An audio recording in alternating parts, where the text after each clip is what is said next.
Yes, Bismillahirrahmanirrahim. Hello and Assalamu alaikum, everyone. Welcome to F2 Practice to Pass webinar, which is being organized by ACCA Pakistan for June 2021 exams. And I am your tutor, Hanif, and this is my WhatsApp number. Today is day 3 and 19th May 2021. It's day 3 of MA Practice to Pass webinar. Before proceeding and starting for this webinar, I would like to confirm that whether I'm audible and my screen is all clear. Everybody kindly reply me in the question box. Is my voice and screen is all clear to all of you?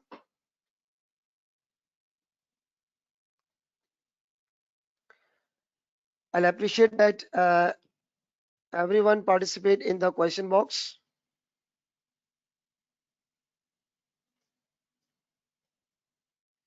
Okay, Fiona, Trish, that's good. What about other students? My voice and screen is all clear to all of you? Okay, that's good.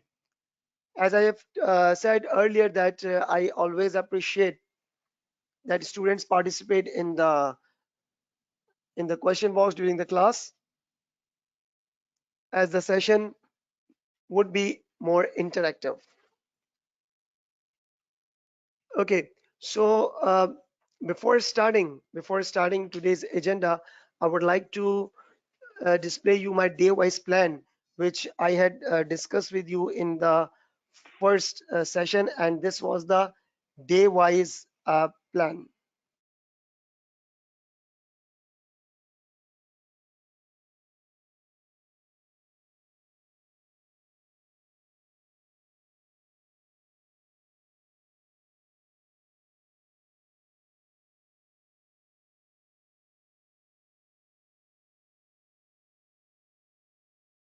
And in day one, we had covered budgeting, and yesterday, I mean day two, we had covered project appraisal, and today is day 3, 19th May, and today's agenda is about standard costing and variances.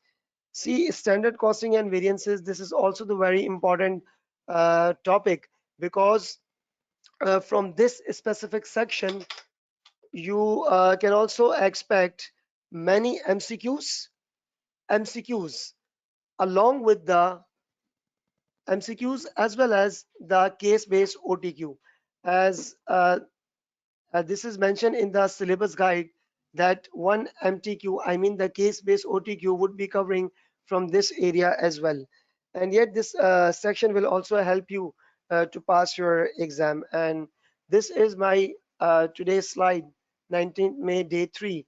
And first of all, I would like to see, I would like that you should see the last slide, and that such kind of the slide, that is the case-based OTQ. Yes, case-based OTQ. See, 1 mark, and something like that. You will be receiving the question for entire 10 marks. Okay, so but this section also includes various MCQs as well, and I will be discussing it today. All right, so I'm now going to start this today's agenda, standard costing and variance analysis.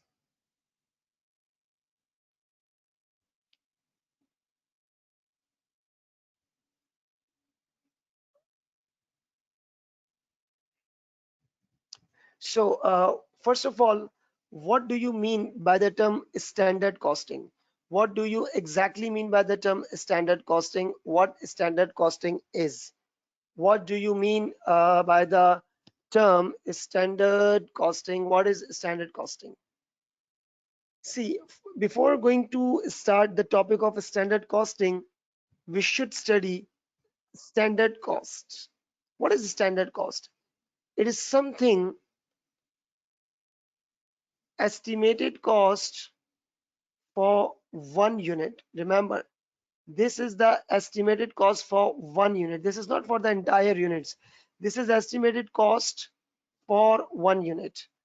And in this estimated cost for one unit, for example, if I say that direct material, the direct material, for example, in order to make one unit, we need 3 kilograms at the rate dollar, for example, 1.8 per kg. This is 3 kilogram and this is my rate. So in order to make one unit, that's 3 multiplied by dollar 1.8. That 3 multiplied 1.8 is equal to 5.4. This 5.4 is my cost per unit. This 5.4 is my cost per unit. And this is known as the standard cost. What is the standard cost? The standard cost is basically the cost which is not something actual. This is something which is estimated. This is the estimated cost for one unit, and this is the standard cost. And here you are facing two kinds of things. This is financial, and this is something non-financial. All right. So standard cost includes non-financial as well as financial. Now, what do you mean by the term standard costing? What do you mean by the term standard costing? Standard costing is a process. See what is written ing. It's a process. Standard costing is a process. A process of what? It's a process of setting standards. It's a process of setting standard. Now, see, standard costing is basically the complete process. It's a cycle. What do you mean by the term process and the cycle means? First of all, First of all, we set the standard. First of all, we set the standard. That means we estimate our cost. Secondly, secondly, we are waiting for the actual result. We perform, we perform the task, and we are waiting for the actual result. And in the third step, we calculate variance. Now, what do you mean by the term variance? Variance means standard cost versus actual.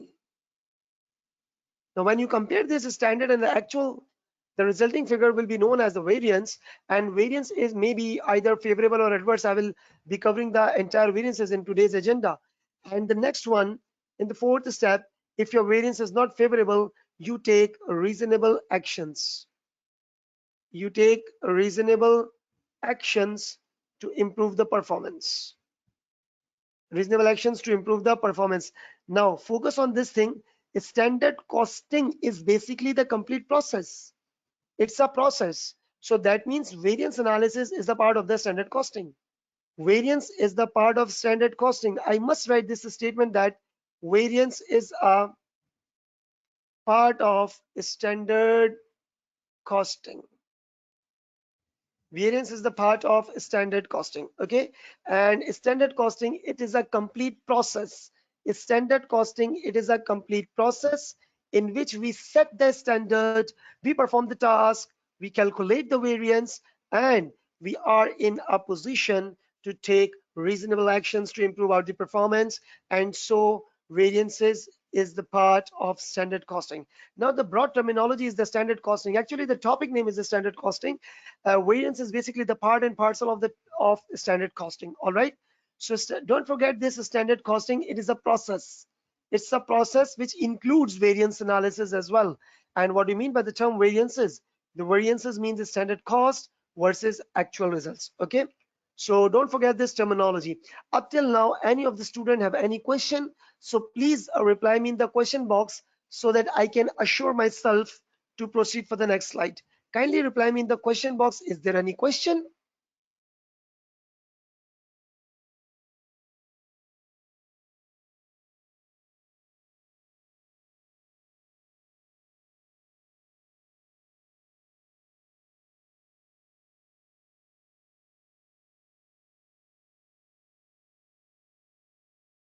Okay, that's nice.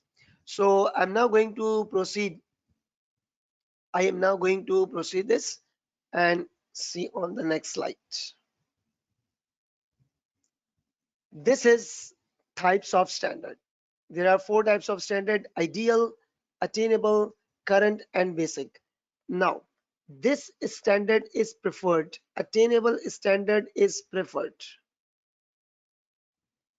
This standard is preferred. Now, what is ideal standard? Imagine, imagine there is a standard which is based on the perfect operating conditions. Now, what do you mean by the terminology perfect operating conditions? Perfect operating conditions mean when you make the standard, you consider that there will be no waste, there will be no spoilage, no inefficiency, no idle time, no breakdowns. This is something referring as a 100% perfect condition, and it's your daily life observation that whatever we estimate, we cannot meet it completely. Obviously, there would be a difference in our estimation and in the actual results. So ideal standard is something which is based on the perfect operating condition, and it's not practically possible. This is not practically possible, and it will have a motivational impact because reported variance will always be adverse. It will always be adverse. Why? Because if you make the standard which is ideal and not practically possible. For example, if I say that, in one unit can be produced, or one unit should be produced in 2 hours. That means 2 hours. It cannot be even 2.1 hours. So that's not practically possible, sir. You need to consider some element of idle time, because idle time is a practical possibility. Okay, so if you set the standard which is based on ideal scenarios, that would not be practically possible, and it would definitely leave the motivational aspect on the employees, as something which is not practically possible. Conditions, definitely they would be demotivated, because if the thing is not practically possible, if the thing is not practically possible, that means it is not possible in any case. All right, so ideal standard is not preferred. Next is the attainable standard. Attainable standard is something which is based on the hope that standard amount of work will be carried out, but point to be noted is that some allowance is made for wastage and inefficiencies. Now, for example, referring to my previous example, if I can say that one unit takes 2 hours, so I should make a margin that, for example, 0.5 hours can be idle time. So 2.5 hours seem to be reasonable. Okay, so the standard which considers some element of wastages in it, this is known as the attainable standard. Okay, and current standard is something which is based on the current conditions, and basic standard is something which is old and unchanged standard. uh Sorry, what is basic standard? This is something old and unchanged standard. So the preferred standard is the attainable standard. Why? Because attainable, as its name implies, that it can be practically possible and it can be attainable. All right, so now we are moving to this was a theoretical discussion of the standards. Now the actual main thing of this today's agenda is about the variances. What is variances? What is basically variance? What is variance? Variance is something. What is variance? Variance is standard versus actual. This is standard versus actual. You need to compare. Standard and actual. You need to compare standard and actual, and the difference is the variances, okay. And in our syllabus,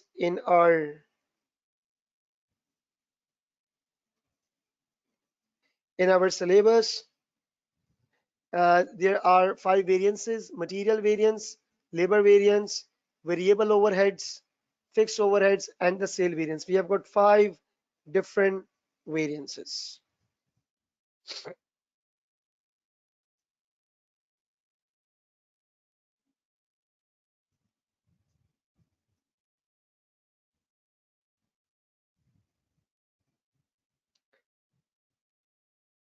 We have got material variance, we have got labor variance, variable overhead variance, fixed overhead variance, and sale variances.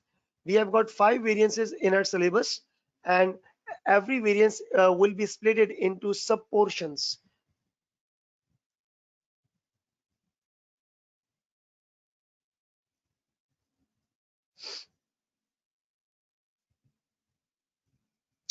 Now, let's move for the material variances. See that total material variance is divided into 2 categories. Number one is the price variance, and number two is the usage variance. Number one is the price variance, and number two is the usage variance.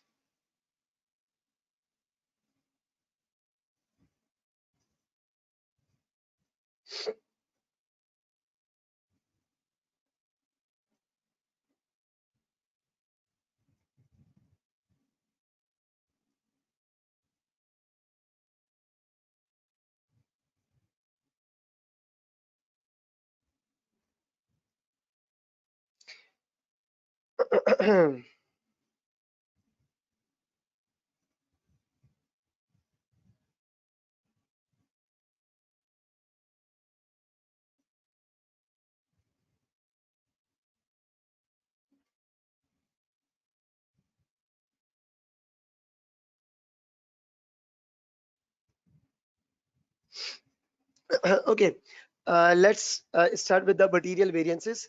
Number one is the price variance, and number two is the usage variance in the material. Now, imagine I'm not going to display the question, and this is something the price variance. I am not sure that whether you have already studied the variances through formulas or through the logical question, the logical calculation. But what I believe that solve the variance based on the logical calculations, and I do avoid the formula because formula sometimes may be confusing. For example, if you will change the figure, you replace the figure, it may be positive or negative. That will create the confusion. I am simply going to explain the variances in a very simple language, so that you will be able to at least understand the concept and avoid simply memorizing word to word. So the question is asking about calculate the material price variance. Material price variance. Okay. Yoto Limited made a budget to purchase 400 kilograms. The company made a budget, but in fact, actual purchases made 500 kilograms. In actual, you had purchased 500 kilograms, and estimated cost was $8, estimated cost per kg. Imagine that before going to the market, I was estimating that 1 kilogram would worth 8 per kg, 1 kilogram. And that was not something actual, that was something estimated. That was something what estimated. That 1 kilogram worth $8. And I went to the market. I did purchase 500 kilograms. I did purchase 500 kilograms, and this is my actual kilograms. Imagine that you are standing at the shop and you estimated that 1 kg would be $8.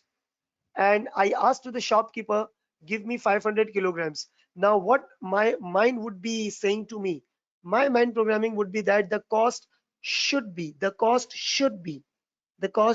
for actual kilograms is $4,000. Okay. But when the shopkeeper gave me the bill, the actual cost was 4,200. The actual cost was 4,200. It is something above my estimation. It is something above my estimation. The cost is high and my estimation is low. So that means $200 is my variance. But this $200 is not in favor of me. It is called as adverse. It is what? Adverse. Because the variance would be, because the variances could be either favorable or either adverse. Favorable means which is something in your favor, and adverse which is giving you the loss. Okay, so this variance $200 is my adverse variance because I was estimating that cost should be 4,000 and actual cost was 4,200 and 200 is the adverse variance. Okay, so this is my direct material price variance. Before going for the next variance, please answer in the question box whether this price variance is clear to you people.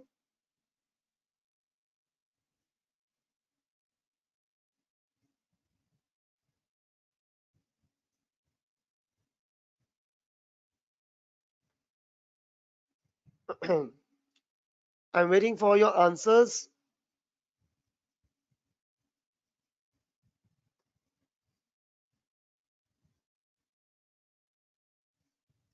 Okay, that's good. That's good, Fiona Trish. That is why I prefer that go for the concepts rather than the formula. It's so simple. Okay, this is low and this is high. So let's now move on to the next question. And the next question is the reverse calculation. This is the reverse calculation. This is price variance and this is the reverse calculation.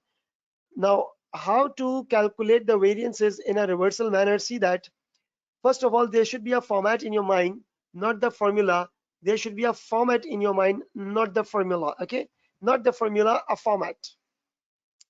It is written here, cost should be for actual kilograms and actually the cost incurred, and the resulting figure is the variance. Okay, and the resulting figure is the variance. Now see that variance is given 1895 favorable. 1895 favorable, $1895 favorable. Variance, which variance is it? It is direct material price variance. 1895 favorable, okay? $1895 favorable variance is that. Why it is favorable? Favorable means, favorable means my actual cost is low. Definitely, if my cost would be low, I will be calling it as a favorable for me. Why it is favorable? That means actual cost is low.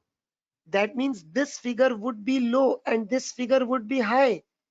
That if my actual cost is low, that means it is favorable, okay? And what is the actual cost? The actual cost was 30100. It's 30100 and the above figure would be definitely high. So what we need to do, we need to add these two figures in order to reach at this figure. So 30,100 plus 1895.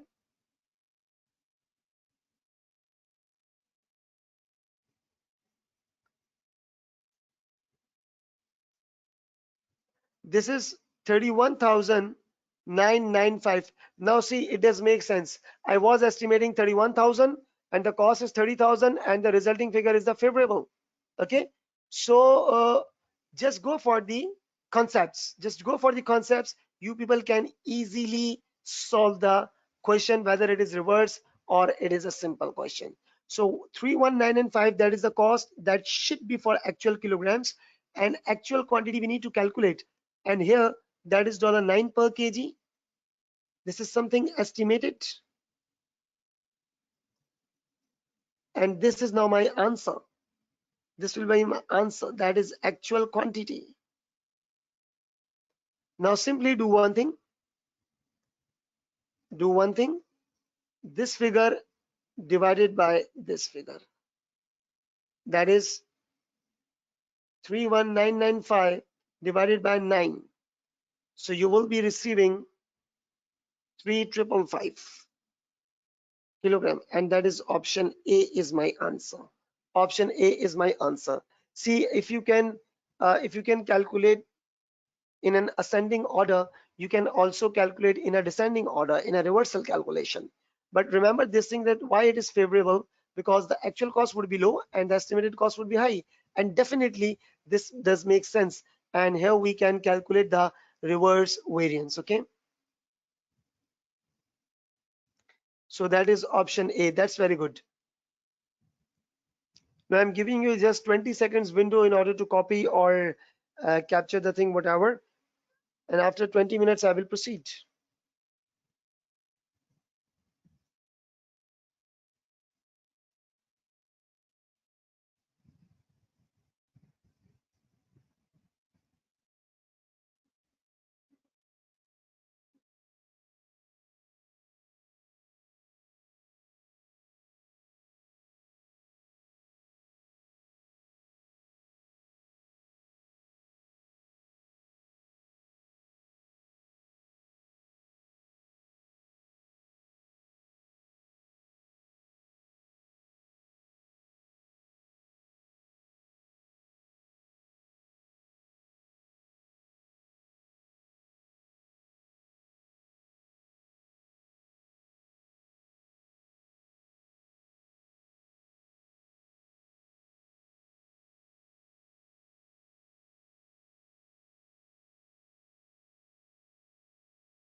Okay, so this was the reverse calculation of material price variance. Now, moving to the next, there is a material usage variance. There is a material usage variance. Now, again, I am explaining the usage variance first, and avoiding the formula, I am going towards the concept. We are required to calculate the material usage variance. Okay, I'm now going to read this question. Baba Limited made a budget to produce 2,000 units, and we are not concerned with the budgeted units. That's 2,000 units. Okay. Baba Limited made a budget to produce 2,000 units, but in fact,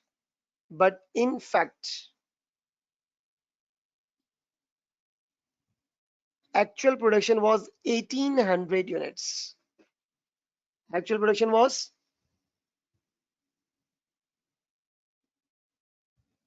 1,800 units. Okay. And the standard use was 3 kilograms per unit. Now, imagine that you are a senior person. Imagine that you are a senior person. Okay. And you gave the standard target to your juniors, and you gave the standard target to your juniors to produce 1,800 units, and you allowed them 3 kilograms per unit.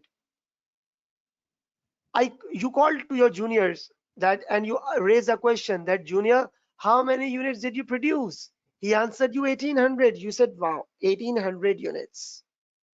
So what is your, this is something your actual units. And what is your mindset right now?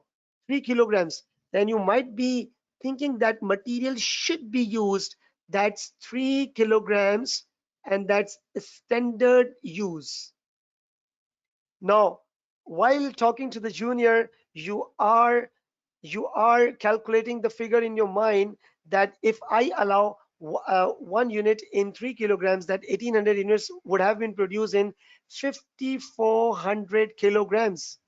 You just hang up the call and you said to your junior that, okay, I'm coming to the office and receiving the reports. And when you saw the report, the actual kilogram use was 5,290.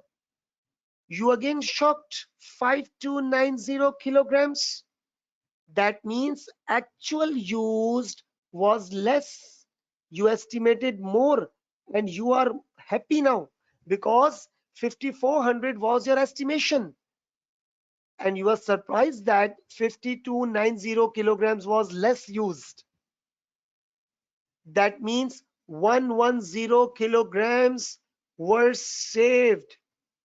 and you are happy now. This is saved. And remember one thing, in standard costing, in standard costing, in standard costing, we value everything at standard cost.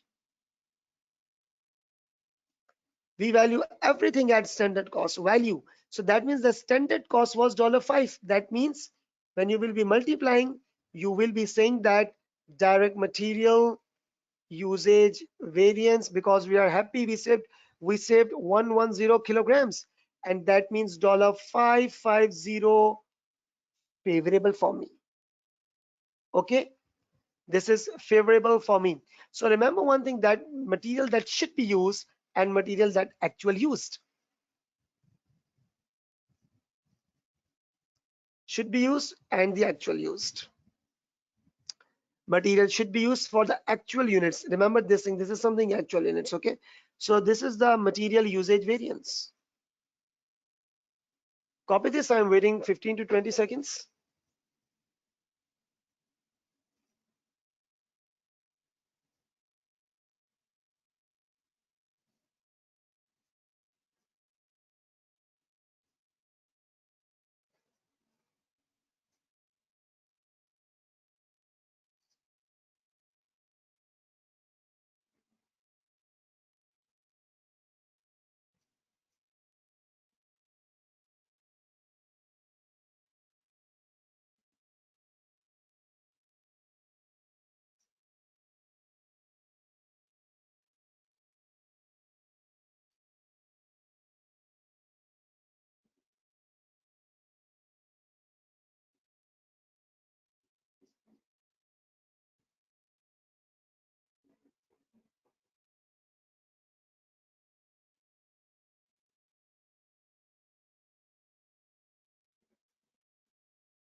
Okay, now this was the material usage variance, and that is 550 favorable.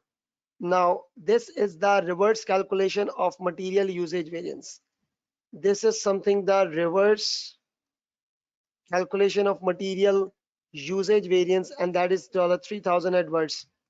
Try solve now, and I want answer from all of you. I want answer from all of you. uh, and you know my habit from the past two sessions, that I do not say that solve it correctly. I just say solve it and give me your answer, whatever your answer is. See, don't be confused and don't get afraid. Just solve it and give me the answer. If your answer is wrong, appreciate yourself, at least you did try. And I am here, your tutor is here to solve your problems. Come on, students, you all are champions. Solve it and give me the answer.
Okay, that's good that I am receiving the answers.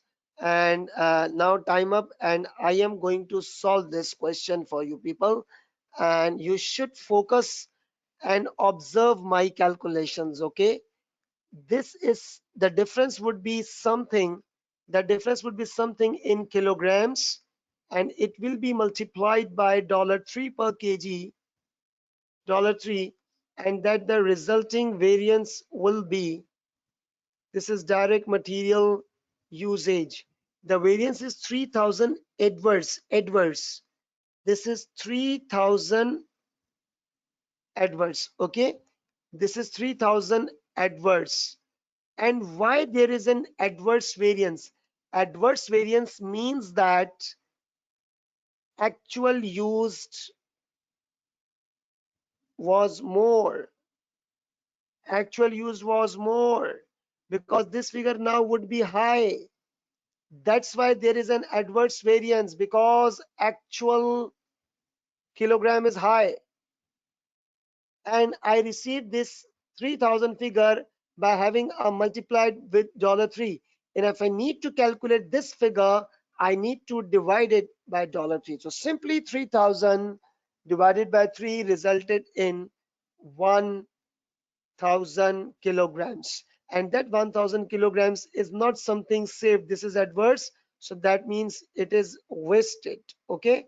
This is something wasted. 1000 kilograms because it is adverse. And this is 1000. Okay. Now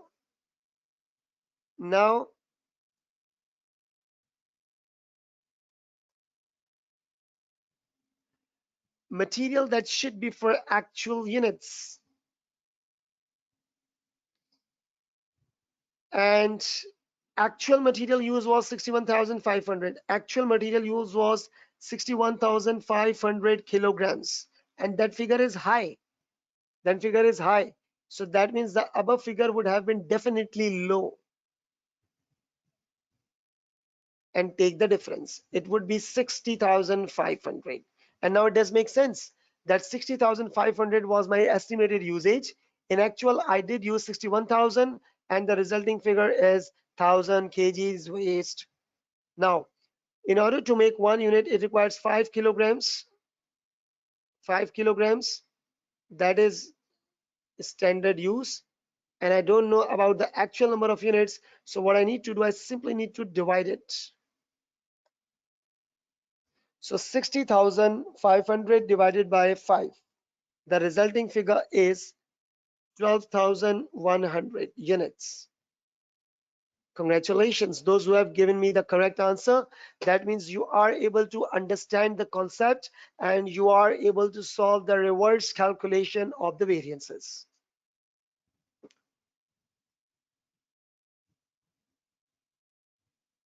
That's very good. 12,100. And those who have mistakenly marked option C, see that you might have made the mistake between the high and the low figure. Try to understand it and solve it. I'm giving you 20-second window.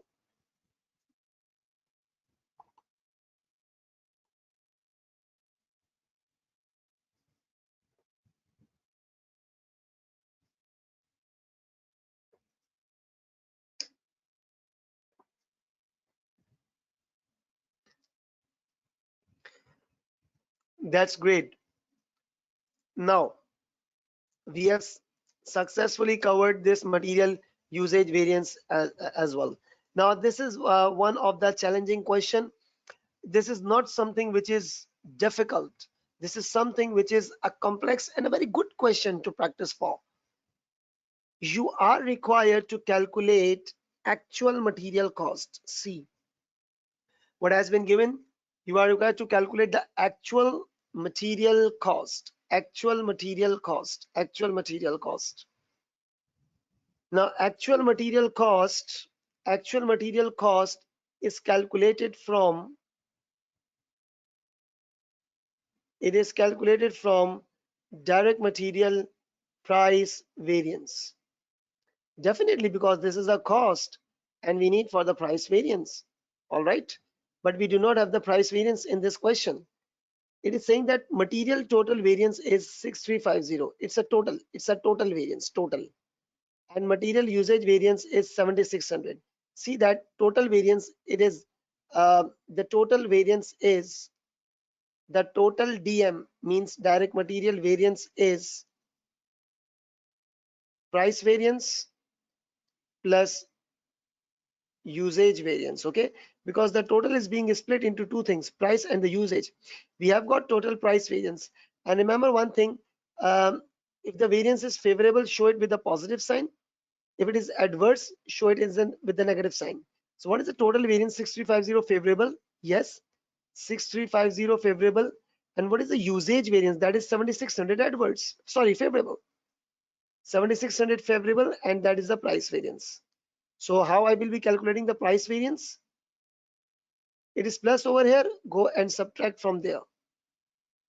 6350 minus 7600. So that means my price variance is minus 1250. That is adverse. Direct material price variance is 1250 adverse. Okay, so I'm now going to draft the sketch of the price variance, because we need to find out the actual material cost, and the actual material cost is calculated like cost should be. How do you calculate the cost should be? That is $9.5 per kg multiplied by actual kgs, that is 27,200. That is 27,200 actual kilograms, and that cost should be 9.5 multiplied by 27,200. That means 258,400. That is the cost should be, and this is my answer. The answer is actual cost, which is unknown to me, but I know the variance. And it is 1250 adverse. And if it is adverse, that means definitely, if it is adverse, that means definitely my actual cost, adverse means my actual cost is high. My actual cost is high. Okay, actual cost is high. So what I need to do, simply take the difference, and this is the difference, 1250, and actual cost is high. That means my actual cost is 1250 higher. That means it is 259650. This is my actual cost. Okay, this is my actual cost, 259650. Now this is the answer. 259650. Okay, this is something my actual cost.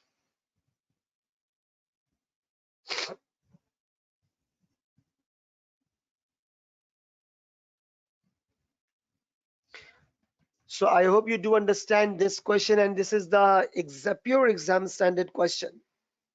This is a pure exam standard question. You might be receiving such kind of question in your exam, and you will definitely be remembering this webinar.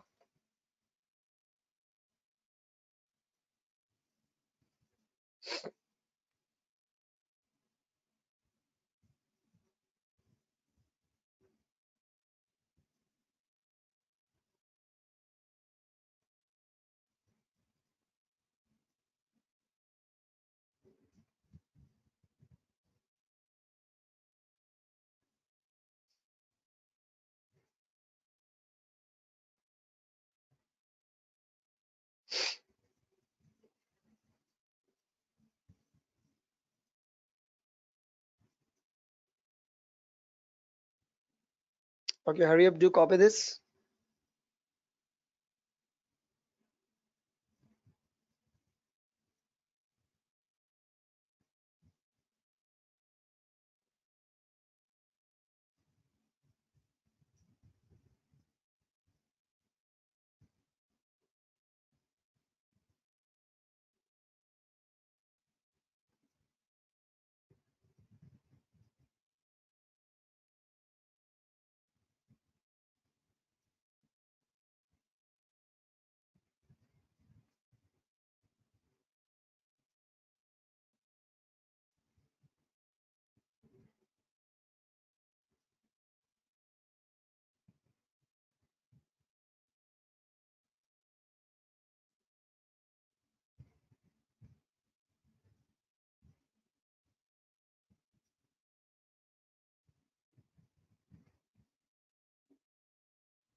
Is it clear, all of you? Please do reply me in the question box.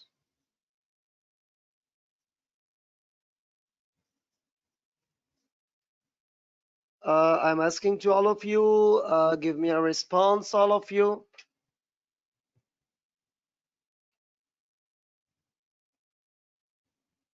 What about other students?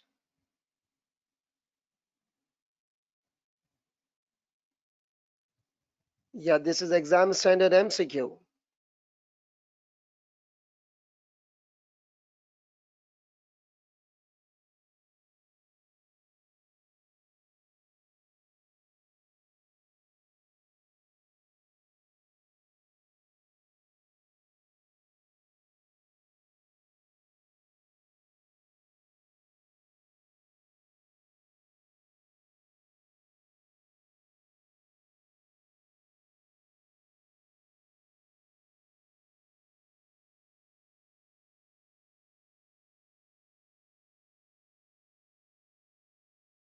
Okay, students, so let's now move on to the next slide.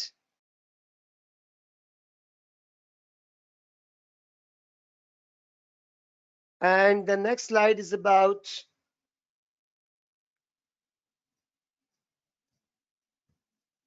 and we got the labor variance. And in labor variance, we got three variances, that is rate variance, efficiency variance, and the idle time variance. The total labor variance is split into three categories. Number one is the rate, number two is the efficiency, and number three is the idle time. And I must say that this rate variance is just like, we can say this is just like your direct material price variance. This is just like direct material usage variance. And this is something different. This is something different, okay? This is something different. This is just like, and you have to replace the, you have to use hours. You have to use hours instead of the kilograms, okay? But the theme is same.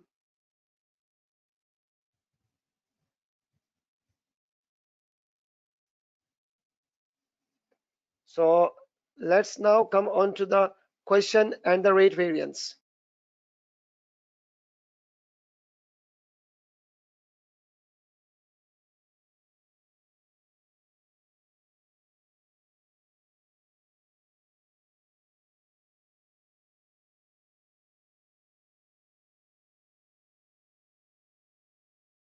This is the direct labor rate variance, okay? This is the labor rate variance.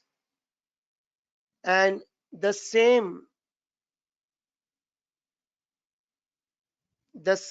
question uh, is based on the direct material price variance kind of a calculation. This is a rate variance.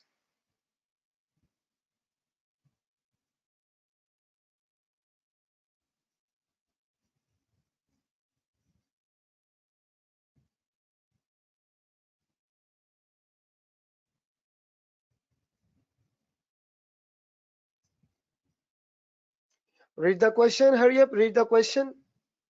Read the question, read the question.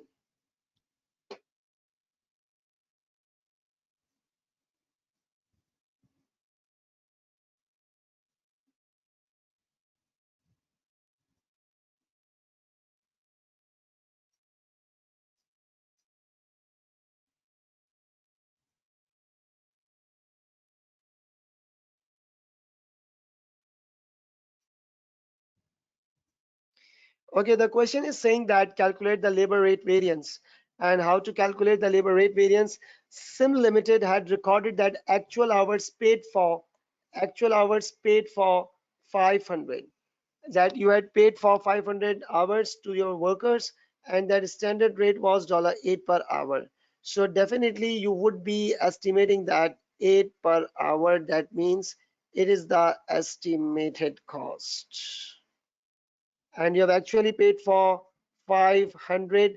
So your mindset would be that the labor cost would be $4,000. And your actual labor cost was 4150. Actual labor cost was 4150. That means your actual cost is high, and this estimated cost is low. So definitely 4150, if you deduct $150, and that is the adverse variance. Why adverse? Because actual cost was high. Because actual cost was high. So that is why it is the reported adverse variance. It is the reported adverse variance, okay? It is just like the material price variance, and you can call it a labor price variance or the labor rate variance. Yup, 150 adverse. Now move on to the next question, and the next question is yet again the reverse calculation. It is the reverse calculation, and that's 1750 favorable, 1750 favorable, and it is $1750 favorable. Now why something is favorable? Because actual cost is low, and we are happy on that. The actual cost is low. That means my estimated cost would be high. Okay. Actual labor cost was $23,000. If it is low, then this means it is an adverse variance. See, your cost is saved and you are happy for the favorable variance. Actual number of hours, 5500. Yes, 5500. This is my actual hours. And if this figure is high, you need to take it, you need to add it up in order to calculate this high figure. So this is 23,000 plus 1750. That means it is giving me the sense 24750. And it does make sense that I estimated 24,000 and in actual it was 23,000. So that means my amount is saved. And simply divide with this figure, you will be in a position to calculate the standard rate per hour. So 24750 divided by 5500, it is $4.5. And that's your answer, 4.5.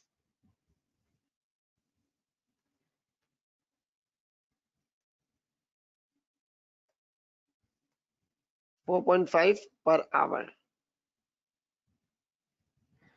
$4.5 per hour is the standard rate.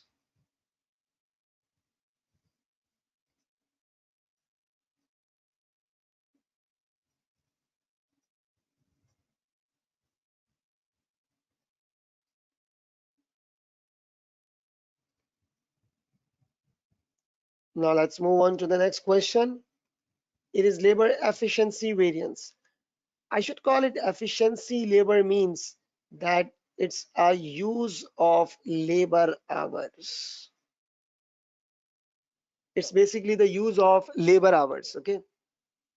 So see that the labor standard is 7 hours paid at $6.5, and actual production in the period was 200 units, and labor actually worked. Now you allowed your workforce to take 7 hours to produce 1 unit. Okay, you allowed your workers to take 7 hours to make 1 unit, and when you called to your workforce and they did produce 200 units, so you might be having a figure in your mind that 7 multiplied by 200 is equal to 1400 hours.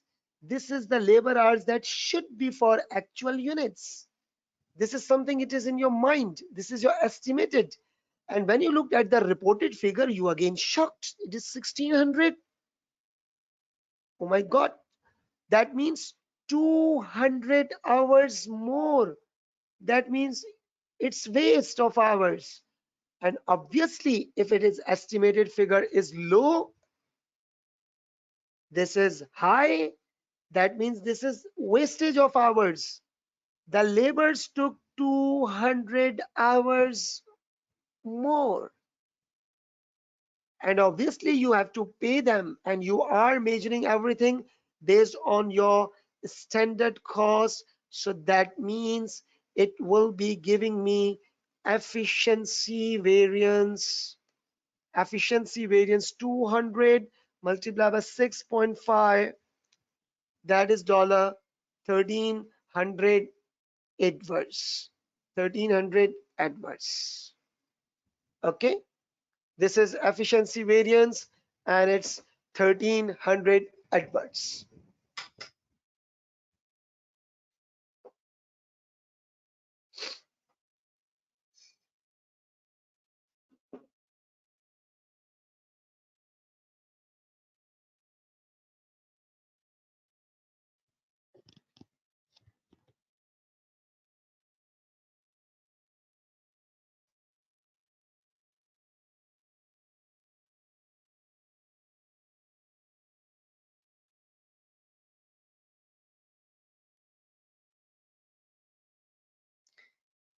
This is the labor efficiency variance.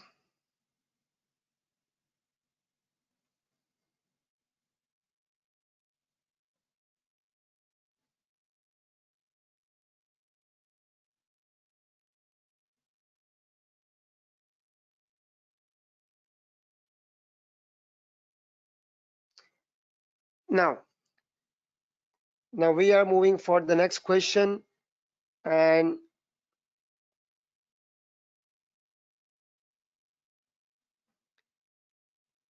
this is the reverse calculation. This is the reverse calculation.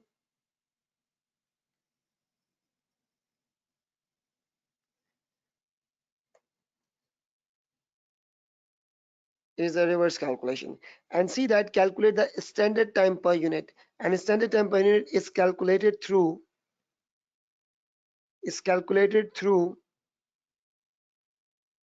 efficiency variance. Okay, and here is the format. First of all, I just want you people just to read this case. Do not try to solve it, just read it.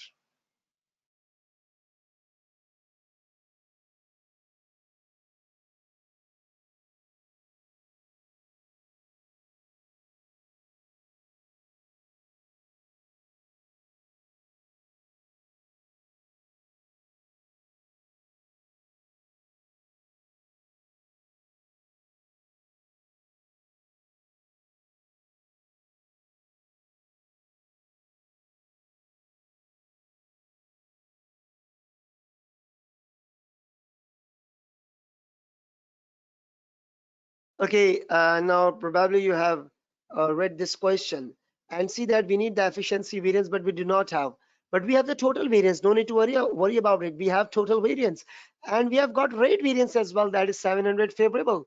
So how do we calculate that? The total variance is a rate plus efficiency. Rate plus efficiency. My total variance is favorable, that means positive, and that also means positive. Okay, so my rate variance is 700 and my total variance is 2575, and the efficiency variance is now unknown to me. Now simply 700 will go over there with a minus sign.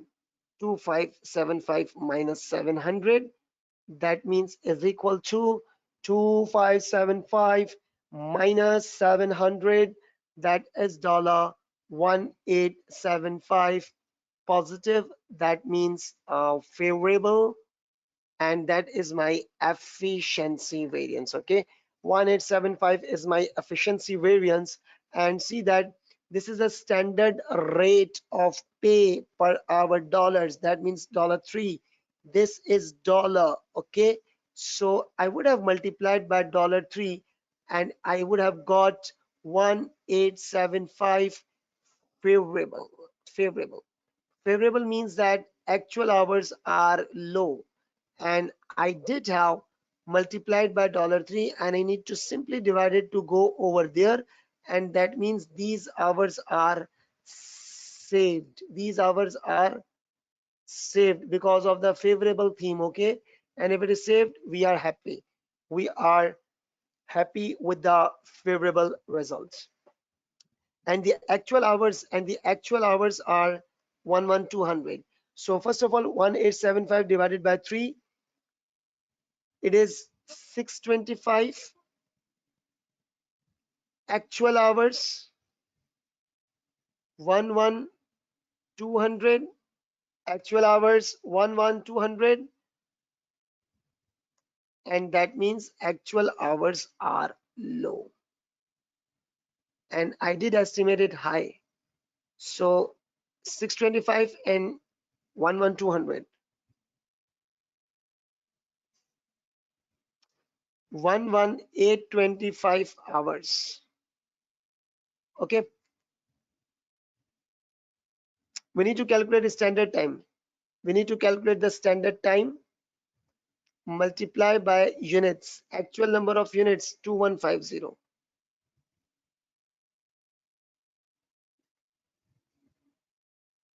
This is actual units. Okay, so 11825 divided by this thing, 2150, we got simply 5.5. So that means 5.5 hours. Now this is my answer. 5.5 hours is the standard time per unit. This is the standard time per unit. Standard time means this is an estimated time. So such kind of dodging questions can be faced in examination, in which you have to go to 2-3 different calculations. You have to take 2-3 different routes in order to go and calculate your required answer.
Okay, let's now move on to the next slide. And the next question is about the idle time variance.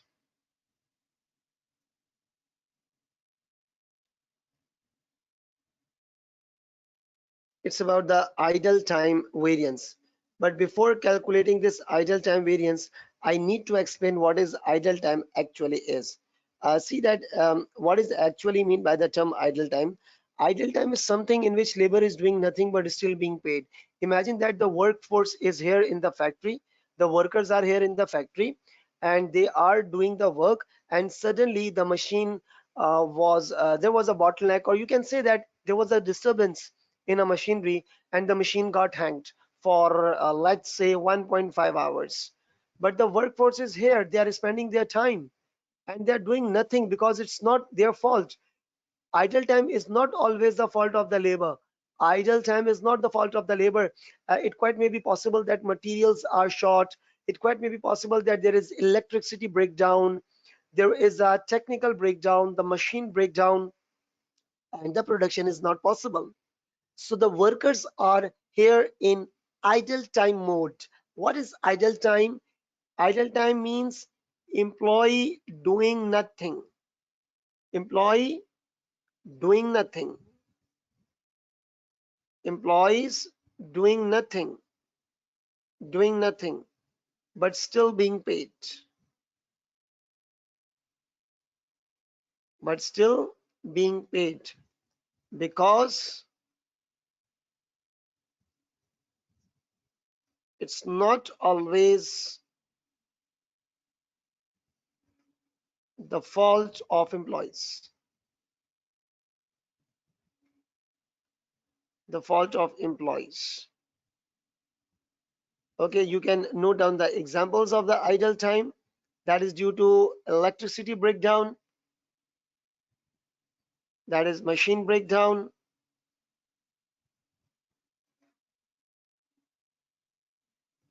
that is electricity breakdown, or you can say the shortage of the material, any factor which are beyond the control, of the employees, and that is the idle time variance reasons. Now, example, and remember one thing, that idle time variance is not always adverse. It quite may be possible that idle time variance would be favorable as well, but how to calculate it, we need to study this requirement. See that actual time paid for, actual time paid for, and actual time actively worked. You paid them for 1000 hours and they did work 880. So that means 1000 minus 880, that means 120 hours are idle for them. 120 hours are idle. Okay.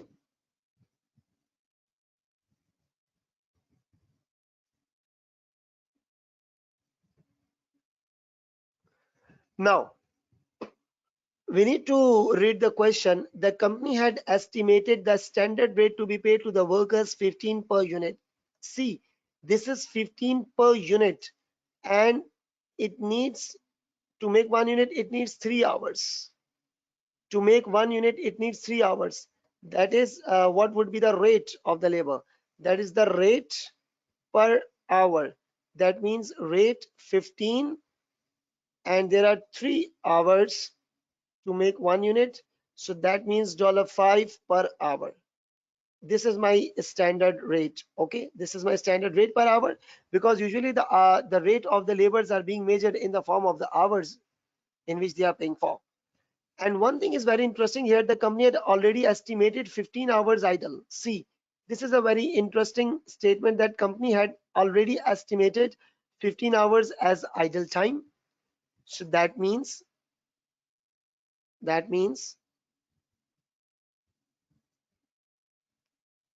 your estimated idle estimated idle time your estimated idle time is 1/5, that is 15 hours, and actually the idle time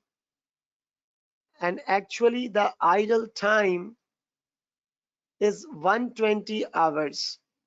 So the entire 120 is not adverse, because we were mentally prepared that 15 hours would go waste. We had already considered 15 hours would be wasted as an idle, and it was 120. So that means the entire 120 is not the adverse.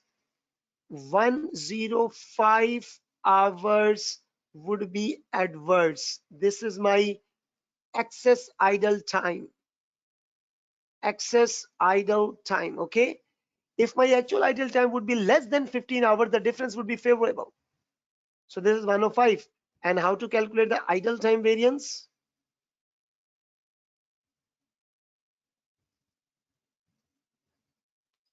105 hours multiply by standard rate, that is $5.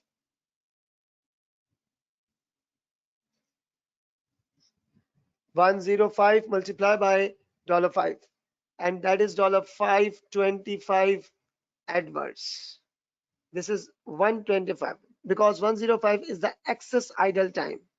This is the excess idle time. Excess idle time. So that's something adverse for me, because we have estimated that 15 hours would be wasted as an idle, but in actual it was more than 15 hours. Remember one thing, if your I think I should write it. I think I should write it for your relevance. I'm writing with a black color. Just focus here. Note. If actual idle time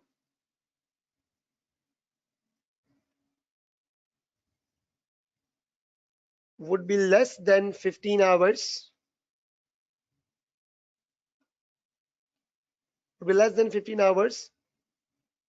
then difference would be favorable.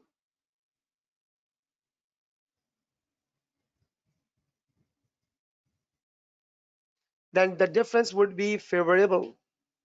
So it does not mean that idle time variance is always adverse. No, idle time variance is always adverse. False. Idle time variance can be favorable as well. And I gave you the example. What I'm trying to do in this webinar, that through the question practice, it's my main aim to cover maximum portions of the content of the syllabus.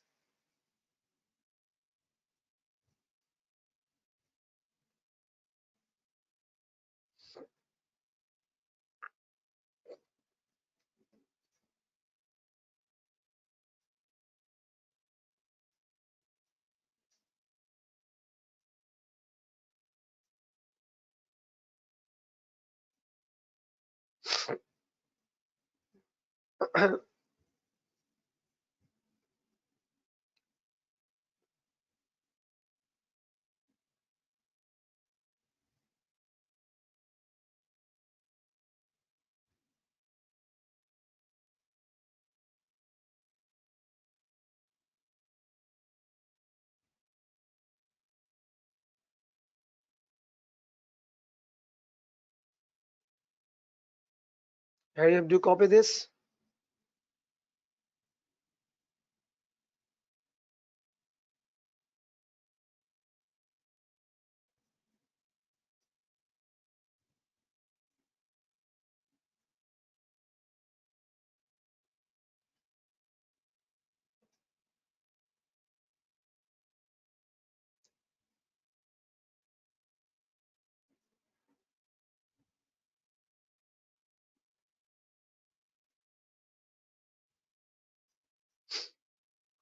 Okay, so we have successfully covered two variances. One is material and number two is the labor variance. Now I am active in the question box and you should also. Come on, tell me, did you understand this concept of material and the labor variances? Come on, be active, be active. Show your presence in the question box.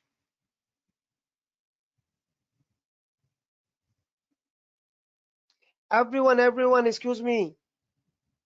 I always encourage to participate in the class, and so you can also participate online through question box. All clear? All clear? And one thing I would like to say it again, as I have told you yesterday, don't be panicked, don't get involved in the rumors in about anything else about the examination remotely or at the center base. Don't be panicked, just focus on the studies. Book your exams whenever you feel confident about the exams. Okay? Yes, it's a tricky topic, but you can also um, get the recorded access of this class, Mr. Saad Ahmed, in order to revise the areas again. I also received a few messages yesterday about the examination, so I told them that don't get panicked. ACCA is one of the leading qualification in accountancy. You know that it's in more than 180 countries. So it's not a small qualification that you are pursuing. It's a very big qualification and a very reputed organization. They will definitely find out the solution for your exams, and the pandemic condition is a global issue. It's not the issue in a specific country. So don't be panic about the exams. Book the exam. Book the exam when you feel confident, okay?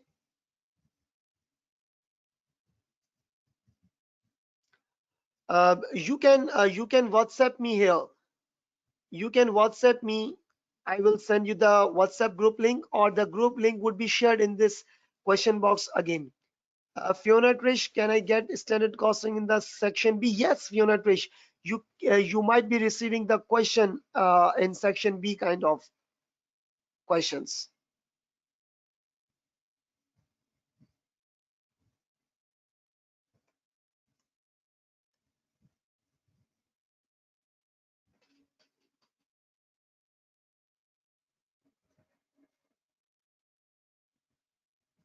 Okay, the group link will be shared again.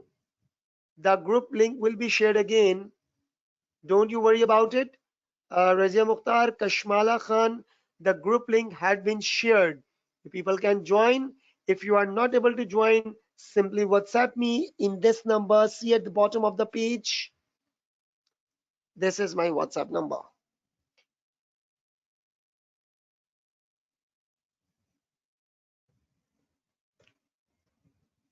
Okay, now let's move on to the next variance. And the next variance is variable overheads variances. Now the next variance is about the variable overhead variances. And one thing before going for the variable overhead variances is that what is actually the variable overheads? That is which can change, which is not fixed. It's a variable. And remember one thing that variable overheads are, I think I should write it at the bottom of the page. There are two variances. Remember, expenditure and efficiency. I'm going to explain it later on in the next slide.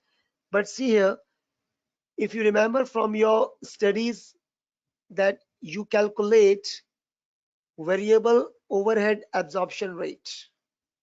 Variable overhead absorption rate. Let's say, for example, no, examples will be later on. Variable overheads are, it's not hard and fast rule that you always take the labor hours, but usually variable overheads are charged, I mean absorbed, on the basis of labor hours, on the basis of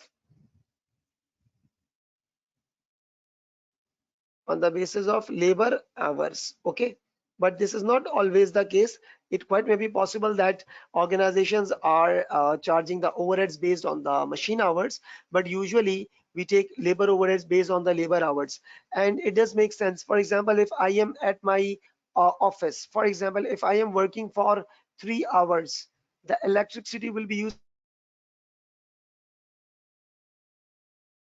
for 3 hours, and obviously the electricity will charge me cost.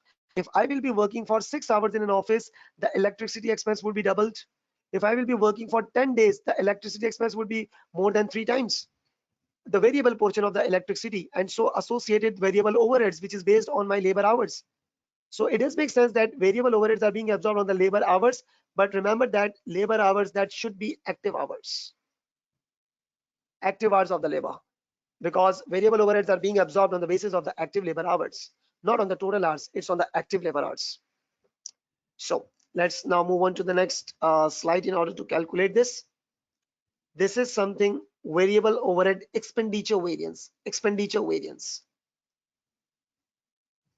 We do not need the labor rate. We need the variable overhead absorption rate 1.5. OAR stands for overheads absorption rate, and this is 1.5 per hour. What does it mean? $1.5 per hour. $1.5 per hour means, first of all, I would like to make it clear that this is not something actual, this is estimated. 1.5 hour means that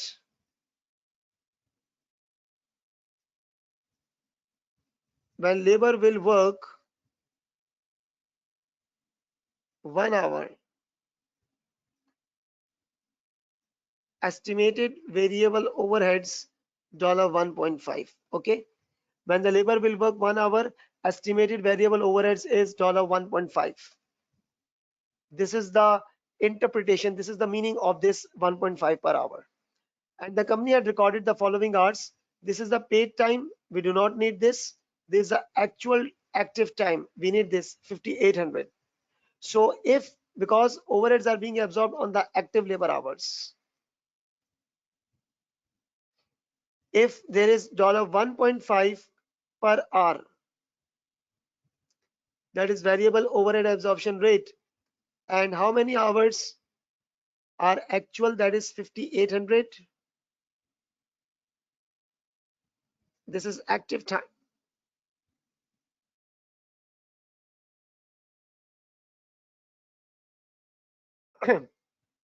Sorry, this was the active time, and variable overheads cost should 1.5 multiplied by 5800, that is $8700, and actual amount of variable overheads 8650. 8650 is the actual overheads, 8650.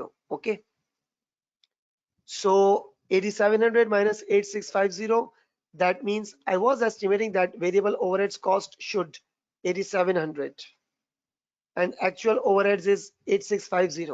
So that means I saved $50. That means it is favorable because my actual cost is low and this is high. This is variable overhead expenditure variance. Okay, this is the expenditure variance, $50 favorable. This is $50 favorable. This is variable overheads expenditure variance.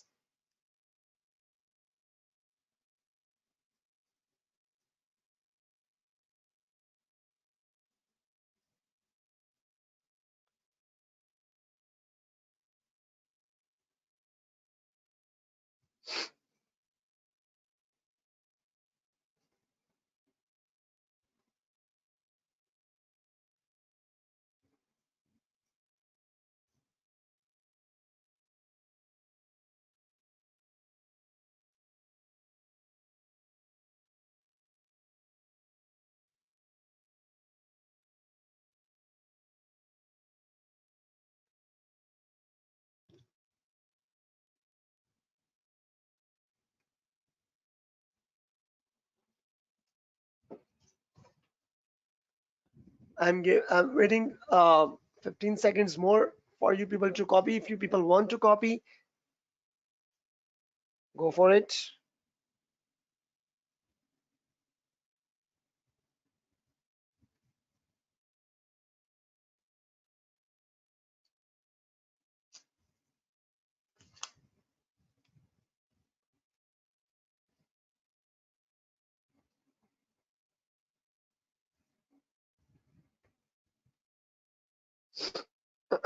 Okay, this was something variable overheads expenditure variance. Okay, variable overheads expenditure variance, which means that what amount of variable overheads cost that should be for, remember, but remember one thing, it should be the active time.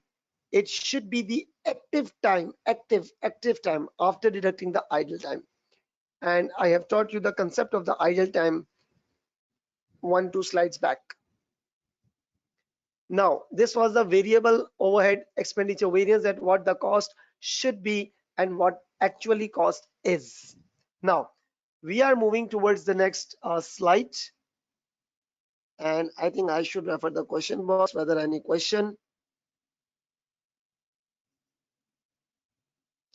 Okay, Saad Khan, because I am now addressing this thing, that why did we take active time, why not the total? Because the interpretation of this rate is that when labor will work 1 hour, when the labor will work, when the labor will work, and that 200 hours laborers were working nothing, they were actually involved, will work, that is actually referring the active time. Because overheads are connected with the productivity, and when labor is doing nothing, that means it is simply the expense. This is not connected with the labor hours. So it is the active time which we have to take. Okay, now let's move on to the next question, and here it is variable overheads efficiency variance. This is variable overheads efficiency variance, efficiency. And one thing I would like to write, that efficiency means time of labor. Efficiency means time of labor. It means time of labor. Okay, time of labor, and we will be using variable overhead absorption rate. We will be using variable overhead absorption rate and the time of the labor. Okay, now AH Limited had estimated that to make 1 unit of the product alpha, it needs 8 hours. Okay, labor hours that should be for actual units, that is 8 hours multiplied by, and actually the company had produced 600 units. Okay, fine, 600 units. This is something actual units, and this is something standard time. That means 8 multiplied by 600, that means my time should be 4800 hours. And actually the company produced 600 units in 5000 hours. 5000 hours. 5000 hours. So what does it mean? It means that the company had reported 200 hours, sorry, 200. It is 200 hours wasted. It is simply wasted.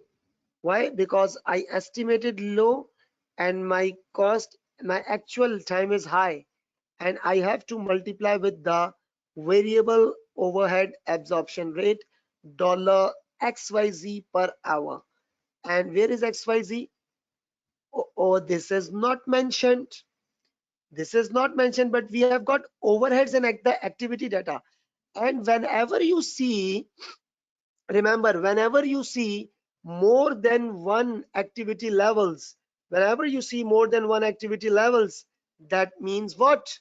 That means you have to apply, yes, you have to apply high low method.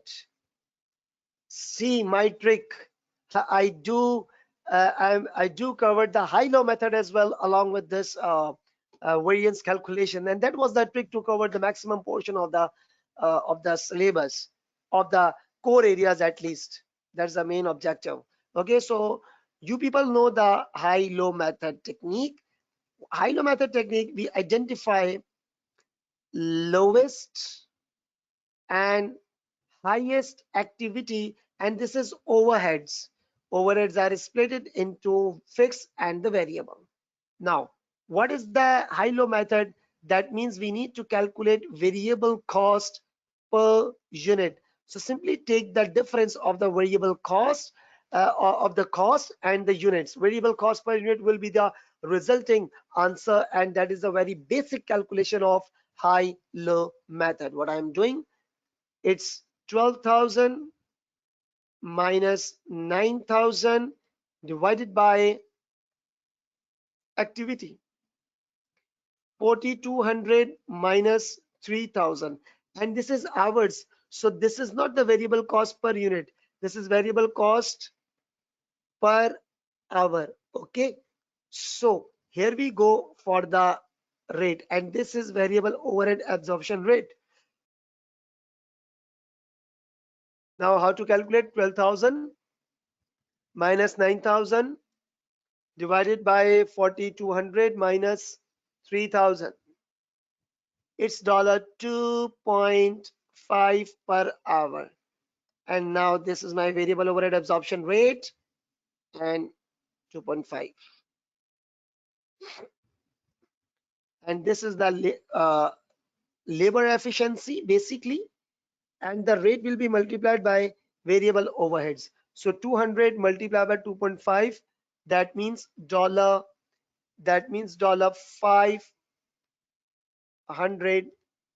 adverse. This is direct labor time. Direct labor time, yes, because overheads are being charged on the basis of labor time. Overheads are being charged on the basis of labor time. That is why we are calculating labor time and multiply with the variable overheads rate to calculate the efficiency variance of variable overheads.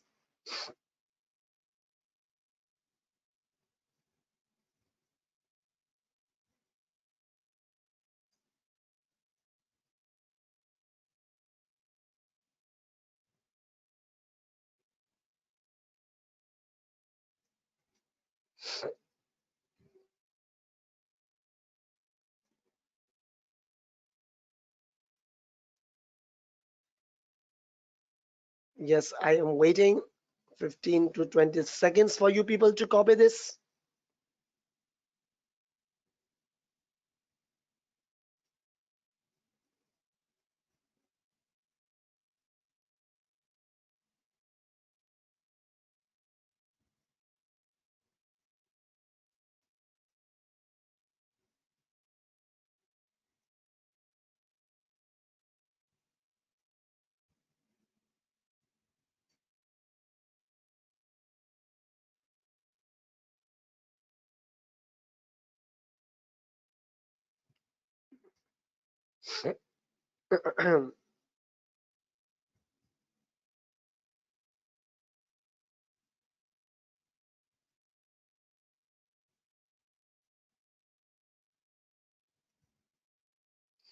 Okay, so this was the variable overheads efficiency variance. I should refer the question box. Okay, there is a question,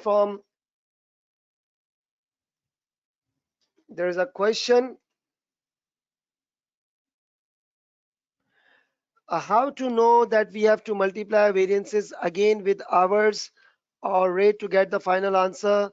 So remember one thing, that the final answer of variance will always be in dollars, will always be in currency, because it is the monetary amount which should be referred to calculate the variances.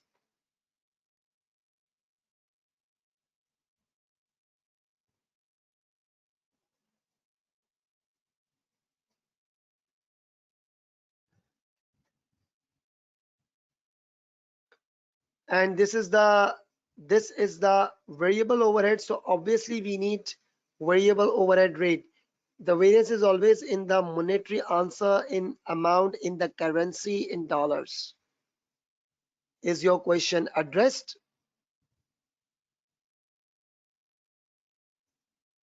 Mohammed Shoaib, yes, that's good. Okay, now there is a fixed overhead variances. The total variance is split into two: expenditure and the volume. Fixed overhead expenditure and the fixed overheads volume variance. And before going to start the fixed overhead variance, remember this thing, that you already aware that overhead absorption rate is budgeted fixed overheads upon budgeted activity. What if this figure is missing? What if this figure is missing? What if this figure is missing? If missing, and this is given, and this is given, so that means budgeted fixed overheads will be calculated how? That means budgeted fixed overheads is equal to fixed overhead absorption rate.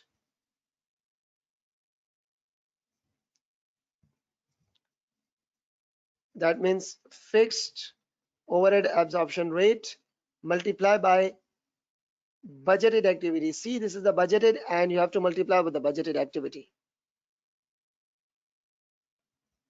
You have to multiply with the budgeted activity, okay? So this is the budgeted fixed overhead absorption rate multiplied by the budgeted activity level. So this is, we need to calculate the rate multiplied by budgeted units or the budgeted activity to calculate the budgeted fixed overheads. Now let's move on to the question, and the question is, calculate the fixed overheads expenditure variance. Calculate the fixed overheads expenditure variance. Fixed overhead expenditure variance is simply the difference budgeted fixed overheads and the actual overheads. Okay, I need to take a rate multiply by FOAR multiply by budgeted units. I got budgeted units 500. Yes, 500. And the rate should also be on per unit. And the rate is given here. Yota Limited had estimated that fixed OAR is 1.95 per hour, per labor hour. And it needs 4 labor hours. So that means 1.95 multiplied by 4. 1.95 multiplied by 4, that is $7.8 per unit. 7.8, and that is on per unit. Okay, 7.8 multiplied by 500, that is $3,900, and that is the budgeted fixed overheads, and the actual fixed overheads is $4,600, and that is $700 is adverse. $700 is adverse, and that is the fixed overhead expenditure variance.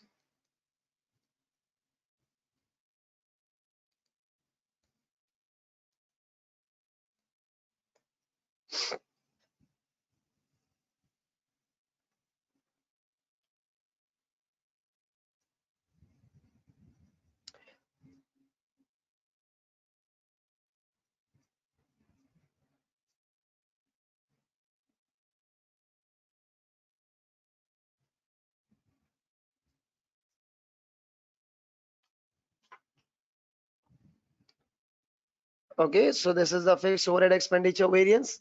That's 700 adverse because the budgeted is 3,900 and the actual fixed overhead is 4,600. And remember to calculate the budgeted fixed overheads. That is the rate multiplied by budgeted units.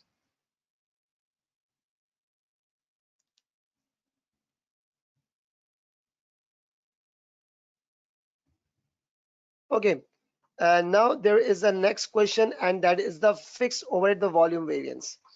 Remember that fixed overhead variances are split into two categories. Number one is the fixed overhead expenditure variance. Number two is the fixed overhead volume variance. And now I am going to explain this fixed overhead volume variance. What is fixed overhead volume variance? Volume here means number of units. Number of units. And remember one thing, I'm writing one thing here, that imagine that you have a fixed cost of $5,000 per month. Imagine, just imagine, forget this question, just imagine. You have $5,000 fixed cost per month, and you are producing 200 units, and you are producing 450 units. Which scenario is best in that fixed cost? Case one or case two? Hurry up, answer me. Within the same fixed cost, within the same fixed cost, do you prefer 200 units or 450 units? Hurry up. Yes, Fiona Trish. On this, you take budgeted. Yes, Fiona. Yes, everyone is answering me that within the same fixed cost, 450 units is more preferable. So what does it mean? Obviously 450 units, because the fixed cost is same and my activity should be high. So I'm now going to write the statement that it is favorable to produce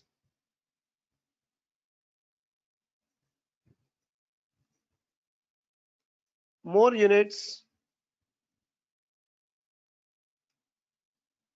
within the same fixed overheads. Okay, so what is the overheads? 1.75 per hour, and it needs 3 labor hours. So that means 1.75 multiplied by 3 hours. So 1.75 multiplied by 3, that means $5.25 per unit. 5.25 per unit, okay? And you made a budget to produce 8,500, but you did produce 9,000. So how to calculate the fixed overhead volume variance? It's the actual production, 9,000 units. Budgeted production, 8,500 units. So that means I had produced 500 units more than my expectations, than my budget, and 1 unit fixed overhead absorption rate is $5.25.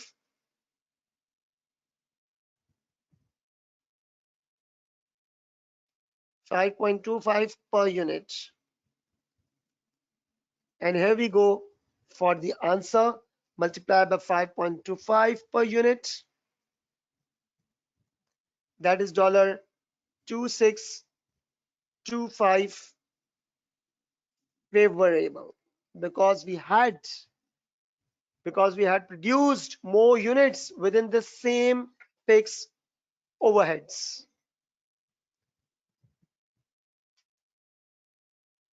We had covered four variances, alhamdulillah: material, labor, and the variable overheads variance and the fixed overheads variances.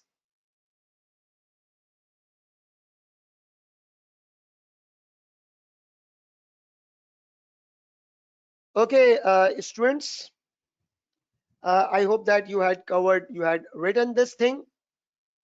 Now, before going to start for the next variance, we are having a very short break of 15 minutes, and then we have to start the sale variance.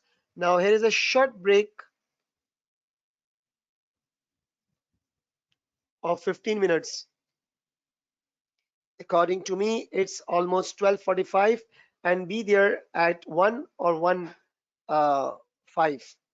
Short break 15 minutes from now. Okay, your break starts now, and do not disconnect yourself. Stay connected. Come after 15 minutes. Your break starts now.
Hello, students. Welcome back from the break.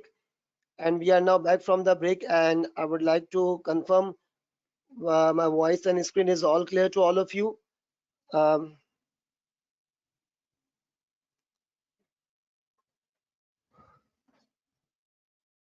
okay, that's good. Abasi Friki Umo, uh, your message was missed by me. You need to copy the last slide. I'm giving you few seconds. Just click this picture. Just click this.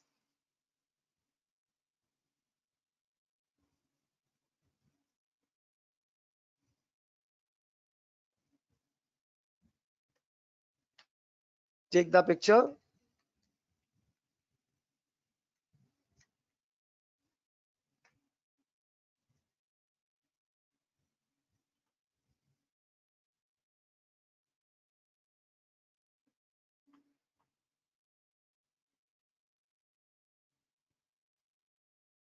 Is it done? Abasi Friki Umo, is it done? With this slide so that I can proceed.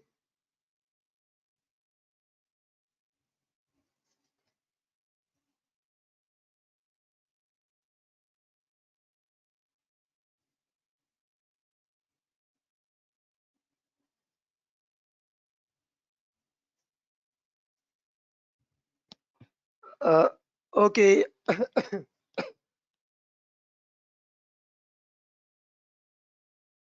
you're most welcome. Now,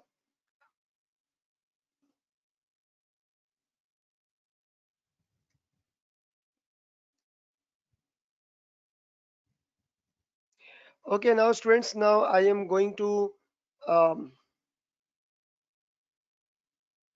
solve the next variance. And the next variance is about the sale variances. And see that in sale variance, we have got two variances.